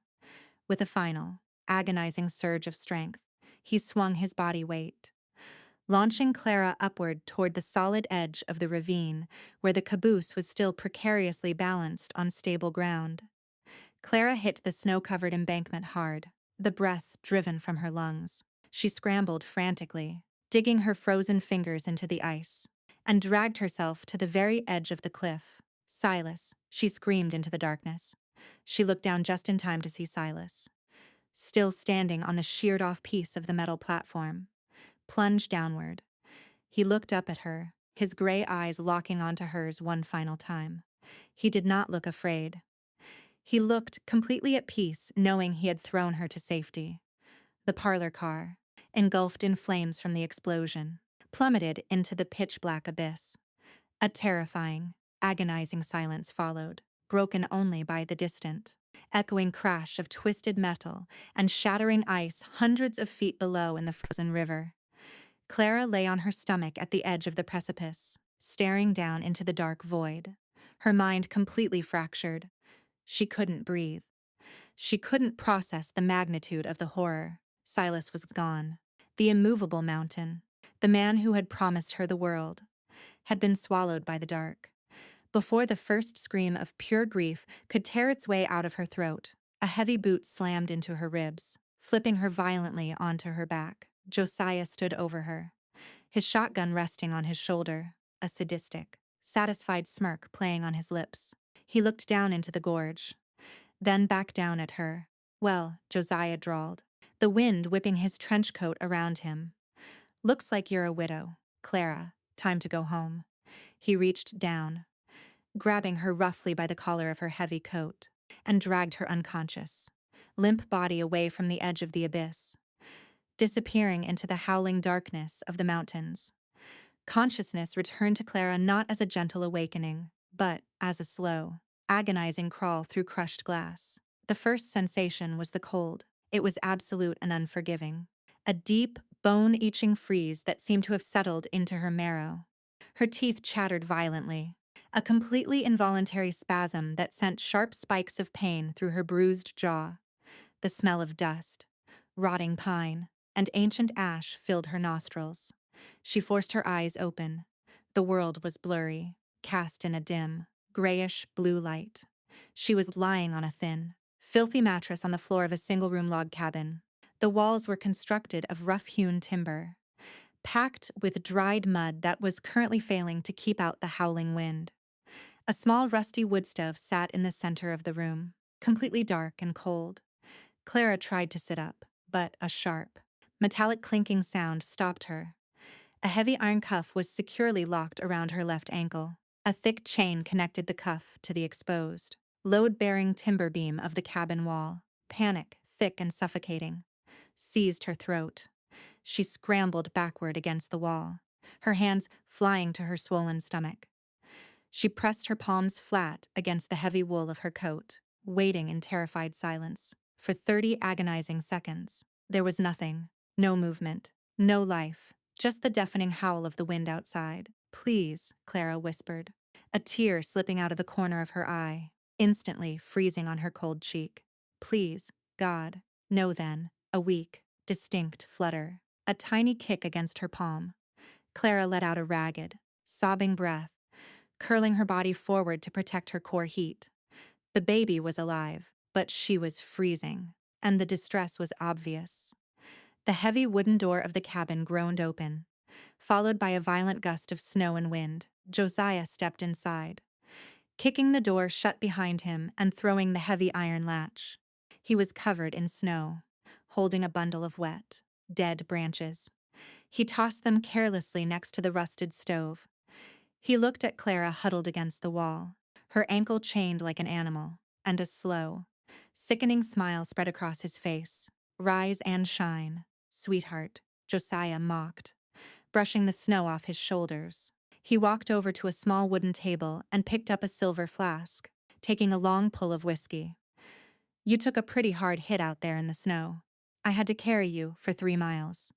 You owe me." Clara stared at him, her vision swimming with a mixture of physical pain and an overwhelming, crushing grief. The memory of the bridge collapsing, the look in Silas's eyes as he fell into the abyss hit her with the force of a freight train. A low guttural wail of pure agony tore its way out of her throat. She pressed her hands over her face, her shoulders shaking violently as she wept. Josiah rolled his eyes, clearly annoyed by her grief. He walked over and kicked the toe of her boot, hard. "Oh, shut up. Clara, stop crying over that dead Italian thug. He's fish food at the bottom of a frozen river. He's gone. It's just you and me now. Like it was always supposed to be. You killed him." Clara sobbed, the words tearing like sandpaper against her raw throat. "You murdered him." "I took back what was mine," Josiah corrected sharply, crouching down so he was eye level with her. His eyes were wide, manic, completely detached from reality. "You belong to me. You are my wife. You thought you could run off, play house with a mob boss, and I would just let it go. The law couldn't touch him, so I became the law. I blew his empire to hell, and I put him in the ground. I won, Clara." He reached out, his rough hand grabbing her chin, forcing her to look at him. We are going to stay in this cabin until the spring thaw. The boys back in the city think I died in the train crash, too. We're ghosts. We'll head up to Canada, change our names, and start over. You're going to learn how to be a good, obedient wife again. And as for that bastard child you're carrying, Josiah's eyes dropped to her stomach, his expression darkening with disgust. We'll deal with that problem when it arrives. I'm not raising Thorn's spawn. Clara jerked her face away from his grip, her heart hammering wildly. The implication was clear. Once the baby was born, Josiah would kill it. And then he would break her mind until there was nothing left but a compliant shell. This was the absolute nadir. This was the bottom of the abyss. She was chained to a wall in a freezing cabin, completely cut off from civilization by a catastrophic blizzard. The man who had protected her, the man who had empowered her, was dead at the bottom of a gorge. She had no guns, no guards, no money, and no hope. She was entirely at the mercy of a psychotic, abusive monster who intended to murder her unborn child. She pulled her knees up to her chest, shivering violently, and buried her face in her arms. She wanted to die, for 10 agonizing minutes. She let the darkness consume her. She allowed herself to mourn Silas, to mourn the beautiful, peaceful future they had almost built. She mourned the hospital she would never run, and the nursery she would never paint. But as the tears slowly stopped falling, the icy air biting her cheeks, a different voice echoed in the back of her mind. It wasn't the voice of a terrified victim. It was the voice of the Iron Baron's wife. If you truly respect me as an equal, you will give me the tools to protect myself. Silas had given her a gun, but he had also taught her something far more valuable. He had taught her that she was not weak. He had taught her that she was a survivor. True power was not about physical dominance. It was about the refusal to surrender. The absolute, cold calculation of survival. Clara slowly lifted her head. Josiah had his back to her, struggling to light the damp, rotting wood in the stove with a box of cheap matches. He was cursing under his breath, taking another swig from his flask. Clara shifted her weight, deliberately keeping her movements slow and pathetic, playing the role of the broken, defeated woman he expected her to be. But beneath the heavy folds of her cashmere coat, her right hand slipped silently into the deep, hidden interior pocket. Her fingers brushed against the rough canvas of her small botanical pouch.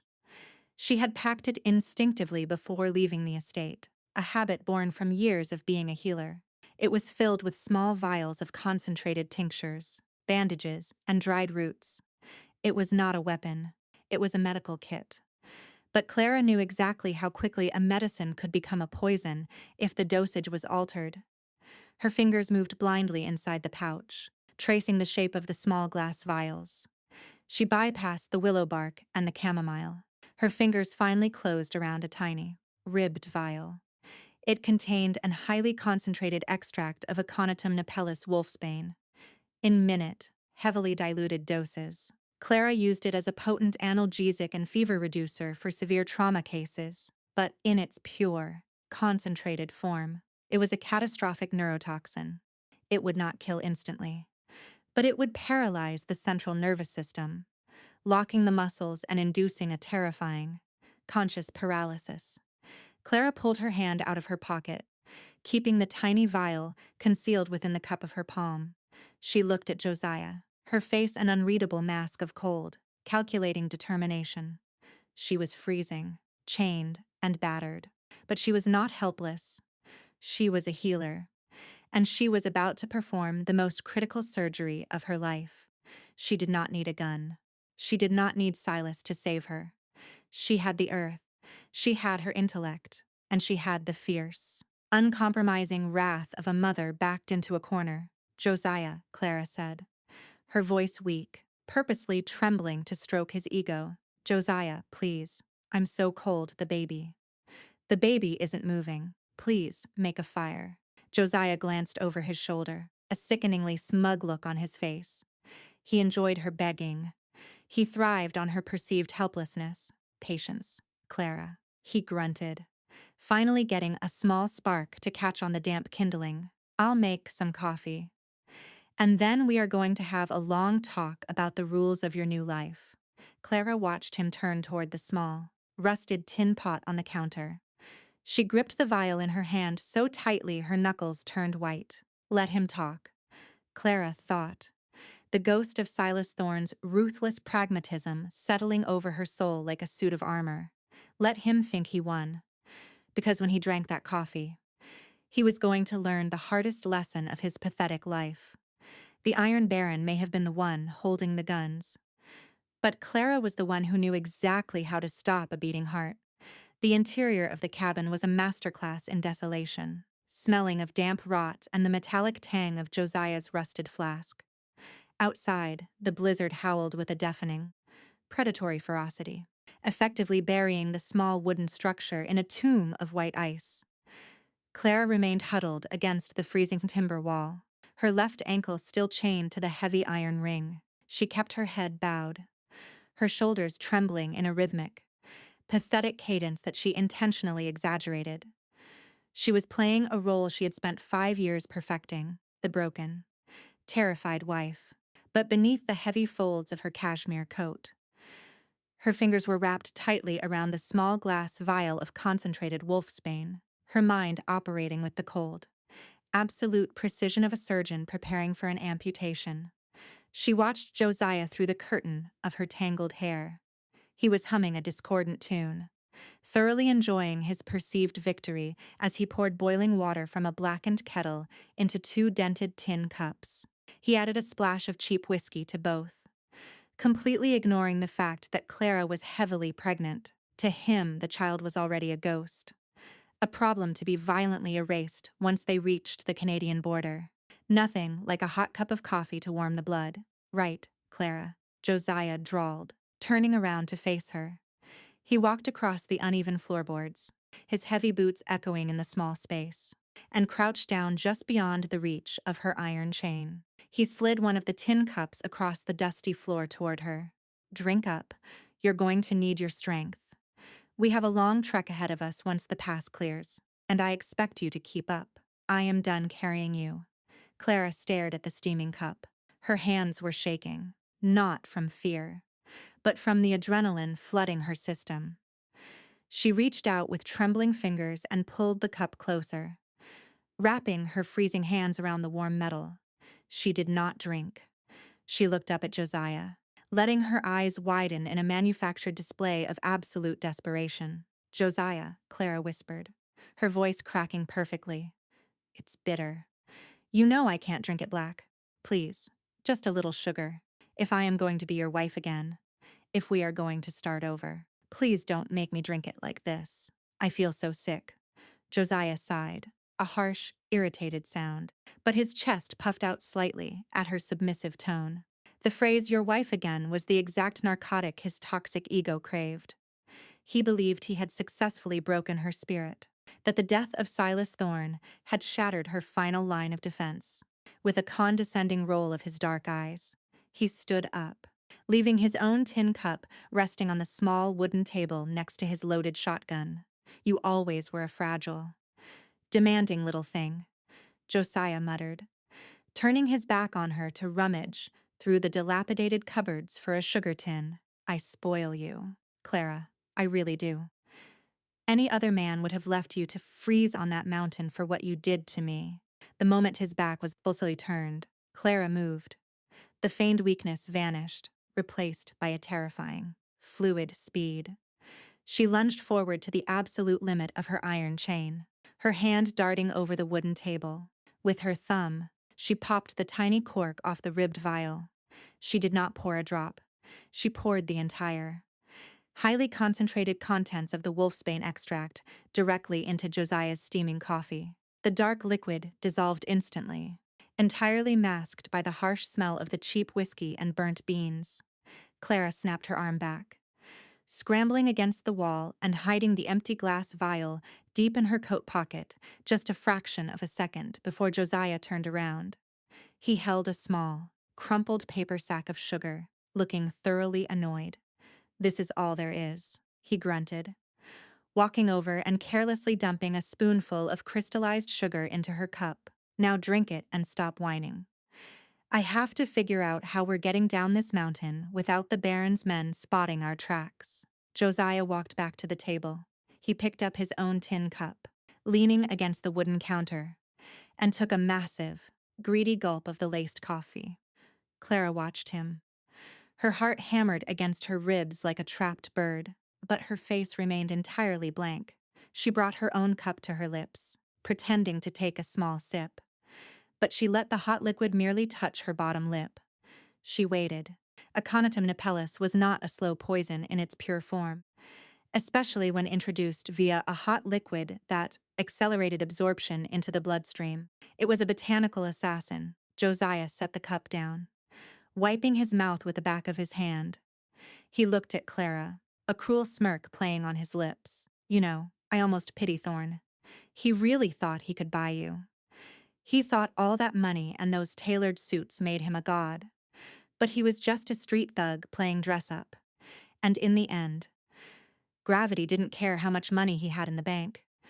You don't know anything about him, Clara said quietly. Her voice was no longer trembling. It was dead flat. Josiah frowned, noticing the sudden shift in her tone. He opened his mouth to snap a sharp reprimand, but the words died in his throat. A strange, confused expression washed over his face. He blinked rapidly, reaching up to rub his jaw. "What?" Josiah muttered, his voice suddenly sounding thick and slurred. He looked down at his hand. His fingers were trembling violently, spasming against his will. The first symptom of the neurotoxin had arrived, a profound, terrifying numbness spreading from the lips to the extremities. "What did you do?" Josiah gasped, his eyes darting to the coffee cup, then back to Clara. The realization hit him. But his brain was already struggling to communicate with his body. He lunged toward the table, his hand reaching for the loaded shotgun, but his legs simply refused to obey. His knees buckled, folding beneath him like wet paper. Josiah crashed heavily to the floorboards, knocking the table aside. The shotgun clattered out of reach. He hit the ground hard, gasping for air as the paralysis rapidly advanced through his central nervous system. He could not move his arms. He could not move his legs. He was entirely locked inside his own failing body, his dark eyes wide with a pure, unadulterated terror he had never experienced in his life. Clara set her coffee cup down. She did not scramble. She did not rush. She moved with the calm, methodical grace of a physician stepping up to an operating table. She crawled over to him, her heavy coat dragging on the floor, until she was kneeling directly beside his paralyzed form. Josiah stared up at her. He could still see. He could still hear. He could feel the agonizing, suffocating weight on his chest as his respiratory muscles began to struggle. Though Clara had meticulously calculated the dose to paralyze, not to instantly asphyxiate, he was entirely at her mercy. Clara leaned over him, her face inches from his. There was no pity in her eyes. There was no fear. There was only the cold, unyielding iron she had forged in the fires of his abuse. "I told you." "Josiah," Clara whispered, her voice a soft, lethal hum that easily cut through the sound of the blizzard. "I am a healer. I spent years learning how to put the human body back together. Did you honestly believe I didn't know how to take it apart? You thought I was trapped in this room with you. But you were wrong. You are trapped in this room with me." She reached into his heavy trench coat, her fingers completely steady, and retrieved the iron key to her shackles. She unlocked the cuff around her ankle, letting the heavy chain fall to the floor with a satisfying, metallic clang. She stood up, towering over him. She walked over to the discarded shotgun, picked it up, and expertly racked the slide, ejecting the heavy red rash shells onto the floor one by one until the weapon was completely empty. She tossed the useless firearm into the corner of the room. She walked back to him, pulling a thick wool blanket from the bed, and draped it gently over her own shoulders. She did not offer him a blanket. She let him lie on the freezing floorboards. "You are going to lie there, Josiah," Clara said, looking down at his terrified, paralyzed eyes. "You are going to lie there and feel exactly what I felt for 5 years. You are going to feel complete. absolute helplessness. You are going to understand that your badge, your fists, and your cruelty cannot save you from the consequences of your own monstrous nature. Clara turned her back on him. She walked to the small rusted stove, found a dry piece of kindling, and struck a match, finally getting a small fire to catch. She sat in the solitary wooden chair, pulling the blanket tight around her pregnant belly, and stared into the flames. She was entirely in control. She had saved herself and her child, but as the adrenaline slowly began to recede, the hollow, crushing ache of Silas's death returned, threatening to swallow her whole. She had survived the monster, but she had lost the only man who had ever truly loved her. An hour passed. The fire crackled, casting dancing orange shadows across Josiah's frozen, terrified face. Then, over the howling of the wind, Clara heard a sound. It was faint at first, a heavy rhythmic thud against the exterior wall of the cabin. She froze, her hand instinctively reaching for the empty shotgun, her heart pounding. The rogue capos. Had they found the cabin, the heavy wooden door groaned, the iron latch rattling violently from the outside. Someone was trying to force it open. Clara stood up, backing away toward the far wall. Her eyes locked on the door. The wood splintered. With a massive, deafening crash, the door was kicked entirely off its hinges, flying into the room and letting a blinding swirl of white snow and freezing wind erupt into the cabin. A figure stood in the doorway. He was a terrifying apparition, a man seemingly carved from ice and blood. His tailored suit was torn to shreds, soaked in freezing water and dark, dried blood. His face was battered, a deep laceration running across his cheekbone. His dark hair plastered to his forehead with frost. He was shivering violently, leaning heavily against the doorframe, his breathing ragged and shallow. He looked like a ghost who had clawed his way out of hell. Clara's breath completely stopped in her lungs. She dropped the empty shotgun. It clattered against the floorboards. "Forgotten, Silas," she gasped, the word tearing out of her throat like a prayer. Silas Thorne lifted his head. His gray eyes, clouded with pain and exhaustion, scanned the room. He saw Josiah, lying paralyzed and helpless on the floor. And then his eyes found Clara. She was standing tall, unchained, unharmed, and absolutely magnificent in her survival. The hardened mafia boss, the Iron Baron who had survived explosions, falls, and the freezing depths of a mountain gorge fueled purely by a vow to his wife, finally dropped his weapons. He took one step into the room and collapsed to his knees. Clara did not walk.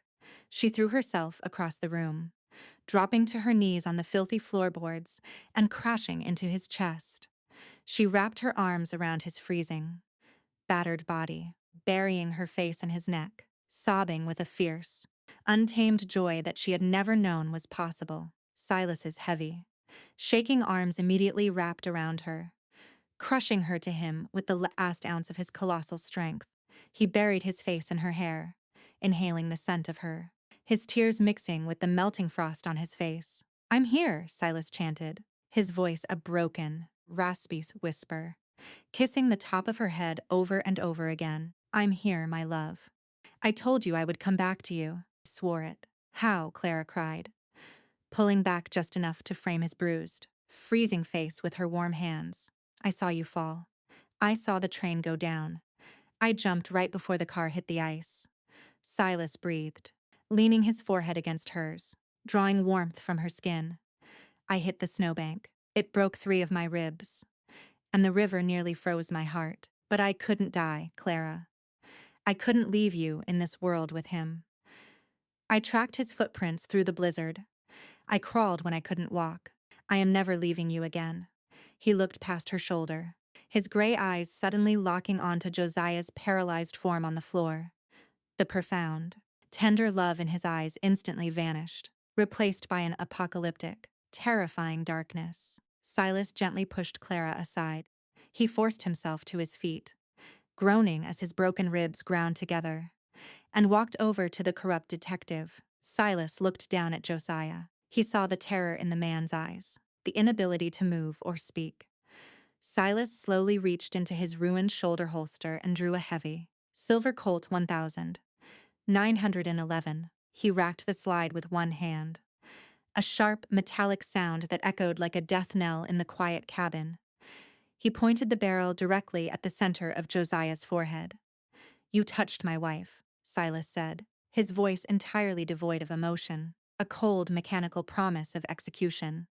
"And for that, I am going to send you to the devil."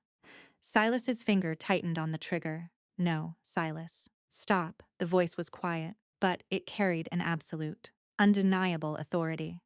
Clara stepped forward, placing her small, warm hand directly over the cold steel barrel of the gun, gently pushing it downward. Silas looked at her, his jaw tight, his eyes burning with a desperate need for vengeance. "Clara, he tried to kill you. He tried to kill our child. He deserves to die in the dirt." "I know," Clara said softly, looking deeply into his eyes. "But if we execute him in the dark, in a forgotten cabin in the woods, we become exactly what he says we are. We become the monsters. I did not survive him, and you did not crawl out of a freezing gorge, just to prove that we are better killers than he is." She stepped closer, wrapping her arms around Silas's waist, resting her head against his chest. "Let him live. Silas, let him live, and let me destroy him my way." The federal courthouse in the heart of the city was a monument to marble and justice, a stark contrast to the blood-soaked alleyways and freezing mountain cabins where their nightmare had unfolded. It had been 3 months since the blizzard. The snow had melted, washing the streets clean, and the Northern Syndicate was nothing more than a ghost story whispered by nervous bootleggers. Clara sat in the front row of the heavily guarded courtroom, her hands resting comfortably on her rounded stomach. She wore an elegant, tailored navy dress, her posture impeccable, exuding a quiet, unshakable dignity. Silas sat beside her, wearing a pristine charcoal suit, his demeanor calm and composed, though his gray eyes remained as sharp and observant as ever. He held her hand, his thumb gently tracing soothing circles over her knuckles. Across the room, sitting at the defense table in a wrinkled orange jumpsuit, was Josiah. He was no longer the arrogant, terrifying detective who owned the streets. He looked small, hollowed out, and utterly broken. The wolfsbane had eventually worn off, returning his motor functions. But the psychological paralysis Clara had inflicted in that cabin had never left him. Silas had kept his promise to Clara. He had not fired the gun. Instead, he had utilized the one weapon that Josiah could not comprehend: legitimate, overwhelming wealth combined with irrefutable truth. When Silas and Clara had finally been rescued from the mountain by Leo and the remaining loyalists, Silas had immediately mobilized his corporate lawyers. Clara had presented them with the meticulously detailed ledgers she had secretly kept during her abusive marriage records of Josiah's bribes, his connections to the rival syndicates, his illegal weapon modifications, and his extortion rackets. Silas had taken those ledgers directly to the Federal Bureau of Investigation, bypassing the corrupt city police force entirely. He had funded an independent, aggressive prosecution team, offering his own legitimate business records to prove Josiah's culpability in the train bombing. The trial had been a public, humiliating dismantling of Josiah's entire existence. The federal judge, a stern man with no patience for police corruption, struck his gavel against the wooden block, the sharp sound echoing through the high-ceilinged room. "Josiah Miller," the judge declared, his voice ringing with absolute finality. "The evidence presented against you is overwhelming. You have disgraced the badge you wore, operated as a violent extortionist, and orchestrated an act of domestic terrorism that resulted in the deaths of multiple men. It is the decision of this court that you be stripped of your rank, your pension, and your freedom.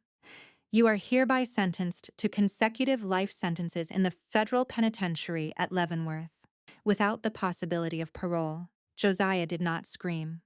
He did not fight. He simply slumped in his chair, staring blankly at the polished wooden table. He looked back over his shoulder, his eyes meeting Clara's for one final time. He was looking for fear. He was looking for the terrified girl he used to control. Clara did not look away. She met his gaze with absolute, chilling indifference. She did not smile, and she did not gloat. She simply looked through him, acknowledging that he was no longer a threat, no longer a nightmare, and no longer relevant to her existence. Josiah was handcuffed by two massive federal marshals and dragged out of the courtroom through the side door, vanishing into the penal system where his badge and his fists would afford him no protection. The heavy wooden door clicked shut, severing him from Clara's life forever. Silas leaned over, pressing a soft kiss to her temple. "It is over," he murmured. "He is a ghost, and you are free." Clara smiled, a genuine, radiant expression that lit up the entire room. "We are free," she corrected him. 1 year later, the city was unrecognizable from the violent, corrupt battleground it had once been. The bootlegging wars had largely moved underground, managed by lesser men fighting over scraps. The Iron Baron had vanished, taking his vast wealth and his lethal reputation with him. In his place stood Silas Thorne, the city's most prominent real estate developer and philanthropist. It was a brilliant, sun-drenched afternoon in late spring.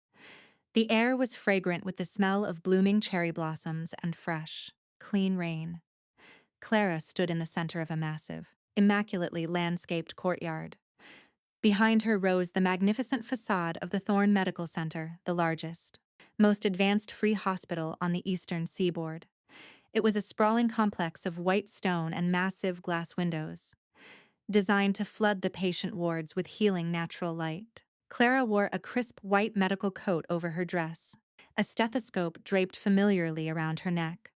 As the head of the board of directors, she oversaw a facility that turned no one away, providing state-of-the-art care to the city's poorest residents, the factory workers, and the women fleeing the kind of darkness she had once known. She had taken the ashes of her burned clinic and, with Silas's vast resources, built an empire of healing. A few yards away, sitting on a stone bench beneath the shade of a massive oak tree, was Silas. He had abandoned his suit jacket, his white sleeves rolled up to the elbows, exposing the faint, silvery scars of his past. He was not looking at the blueprints for his next development, nor was he scanning the perimeter for threats. He was completely captivated by the small, dark-haired toddler sitting on his lap, their son. Leo, named in honor of the brave men who had sacrificed everything on the mountain, was a perfect, vibrant testament to their survival. The boy giggled wildly as Silas made a ridiculous, exaggerated face, completely unbothered by his father's imposing stature. The man who had once commanded a syndicate of killers was now entirely subjugated by a child who demanded to be bounced on his knee. Clara walked over to them, her heart expanding with a love so profound it felt almost painful. Silas looked up as she approached, his gray eyes softening with that familiar, absolute devotion. He caught her hand, pulling her down to sit beside him on the stone bench, wrapping his arms securely around her waist. "The chief of surgery was looking for you," Silas noted, kissing her cheek as Leo babbled happily, reaching for Clara's stethoscope. "He can wait," Clara smiled, gently untangling her son's fingers from the medical instrument and pressing a kiss to the boy's forehead. "I wanted to sit with my family." Silas rested his chin on the top of her head, looking out over the bustling courtyard. Nurses in crisp uniforms walked past, guiding patients into the sunlight. Children played near the large marble fountain in the center of the garden. There were no armed guards. There were no reinforced windows. There was only the beautiful, chaotic rhythm of a community healing itself. "You built this, Clara," Silas said quietly, his voice filled with a deep, reverent awe. "I provided the stone and the mortar, but you provided the soul. You took a man who only knew how to break the world, and you taught him how to build it." Clara leaned her head against his shoulder, watching a young mother safely push a pram through the hospital doors. She thought about the journey that had brought them here, the blood on the clinic floor, the terror of the café, the fire in the valley, and the freezing, agonizing darkness of the mountain cabin. She thought about Josiah, rotting in a concrete cell, a victim of his own toxic desire to possess and control. We built it together, Silas, Clara replied, her voice steady and clear, carrying the weight of hard-won wisdom. Josiah believed that power was a weapon. He thought that if he could make people fear him, if he could beat them into submission, it made him a god. He thought owning another human being made him strong. She reached down, interlacing her fingers with Silas's large, calloused hand, squeezing it tightly. But true power, Clara continued, looking up into the eyes of the man who had laid down his crown for her, is never found in dominance. It is not found in the violence we inflict, or the fear we demand from others. True power is found in the courage to heal deep wounds. It is found in the strength to lay down our weapons, to respect the autonomy of the people we love, and to treat every single human soul with the inherent dignity they deserve. That is the only power that lasts. That is the only power that builds a future. Silas looked at her, his eyes shining with unshed tears, completely humbled by the brilliant, resilient woman beside him. He pulled her closer, burying his face in her hair as their son laughed in the warm spring breeze. The Iron Baron was dead. The terrified, battered wife was gone. In their place stood a husband and a wife, equals in every measure, sitting in the quiet, unshakable peace of the world they had fought so desperately to create. They had survived the winter, and now, finally, it was time to live in the light. What an incredible journey Clara and Silas have taken us on. As the dust settles on the ruins of the Northern Syndicate and the sun rises over the Thorne Medical Center, we are left with a story that goes far beyond the typical tropes of mobsters and damsels in distress. This tale, set against the gritty backdrop of the 1920s underworld, serves as a powerful exploration of trauma, the true nature of power, and the profound resilience of the human spirit. For many of us, the appeal of a dark romance or a mafia drama lies not in the violence itself, but in the ultimate triumph of love and humanity over that violence. Through Clara and Silas, we witness a masterclass in what it means to truly heal and what it takes to build a partnership rooted in genuine respect rather than toxic control. At the heart of this narrative is Clara's phenomenal evolution. She steps onto the page as a woman deeply scarred by domestic abuse, terrified and running for her life. Society and the law, represented by her corrupt ex-husband Josiah, failed her completely, treating her as mere property. Yet, Clara never lost her core humanity or her dedication to healing others. Her journey reminds us that healing is rarely a linear path, and it is never passive. When Silas attempts to lock her in a beautiful, gilded cage to keep her safe, Clara fiercely rejects it. She teaches us that true safety cannot exist without autonomy. A partner who truly loves you will not diminish your light or hide you away from the world to protect you. Instead, they will hand you the tools you need to defend yourself. Clara weaponized her intellect and her morality, proving that you do not have to become a monster to defeat one. Her ultimate victory was not just surviving Josiah's wrath, but reclaiming her identity as a healer and using her pain as the foundation to build a sanctuary for others. Equally important is the transformation of Silas Thorne. In traditional narratives, the powerful tycoon or underworld boss remains a static figure of dominating, aggressive masculinity. Silas, however, learns the hardest lesson of all, that absolute control is just another form of fear. His arc completely deconstructs toxic masculinity, showing that a man's greatest strength is not measured by the fear he instills in his enemies, but by his willingness to lay down his armor for the woman he loves. By dismantling his violent empire and transitioning to legitimate business, Silas demonstrates that true devotion requires profound sacrifice. He learns to navigate Clara's trauma with patience, asking for consent before he touches her, and stepping back to let her lead when she needs to find her own strength. The story beautifully articulates that true power is never found in dominance or subjugation. It is found in the courage to heal deep wounds and the willingness to treat every human soul with the inherent dignity they deserve.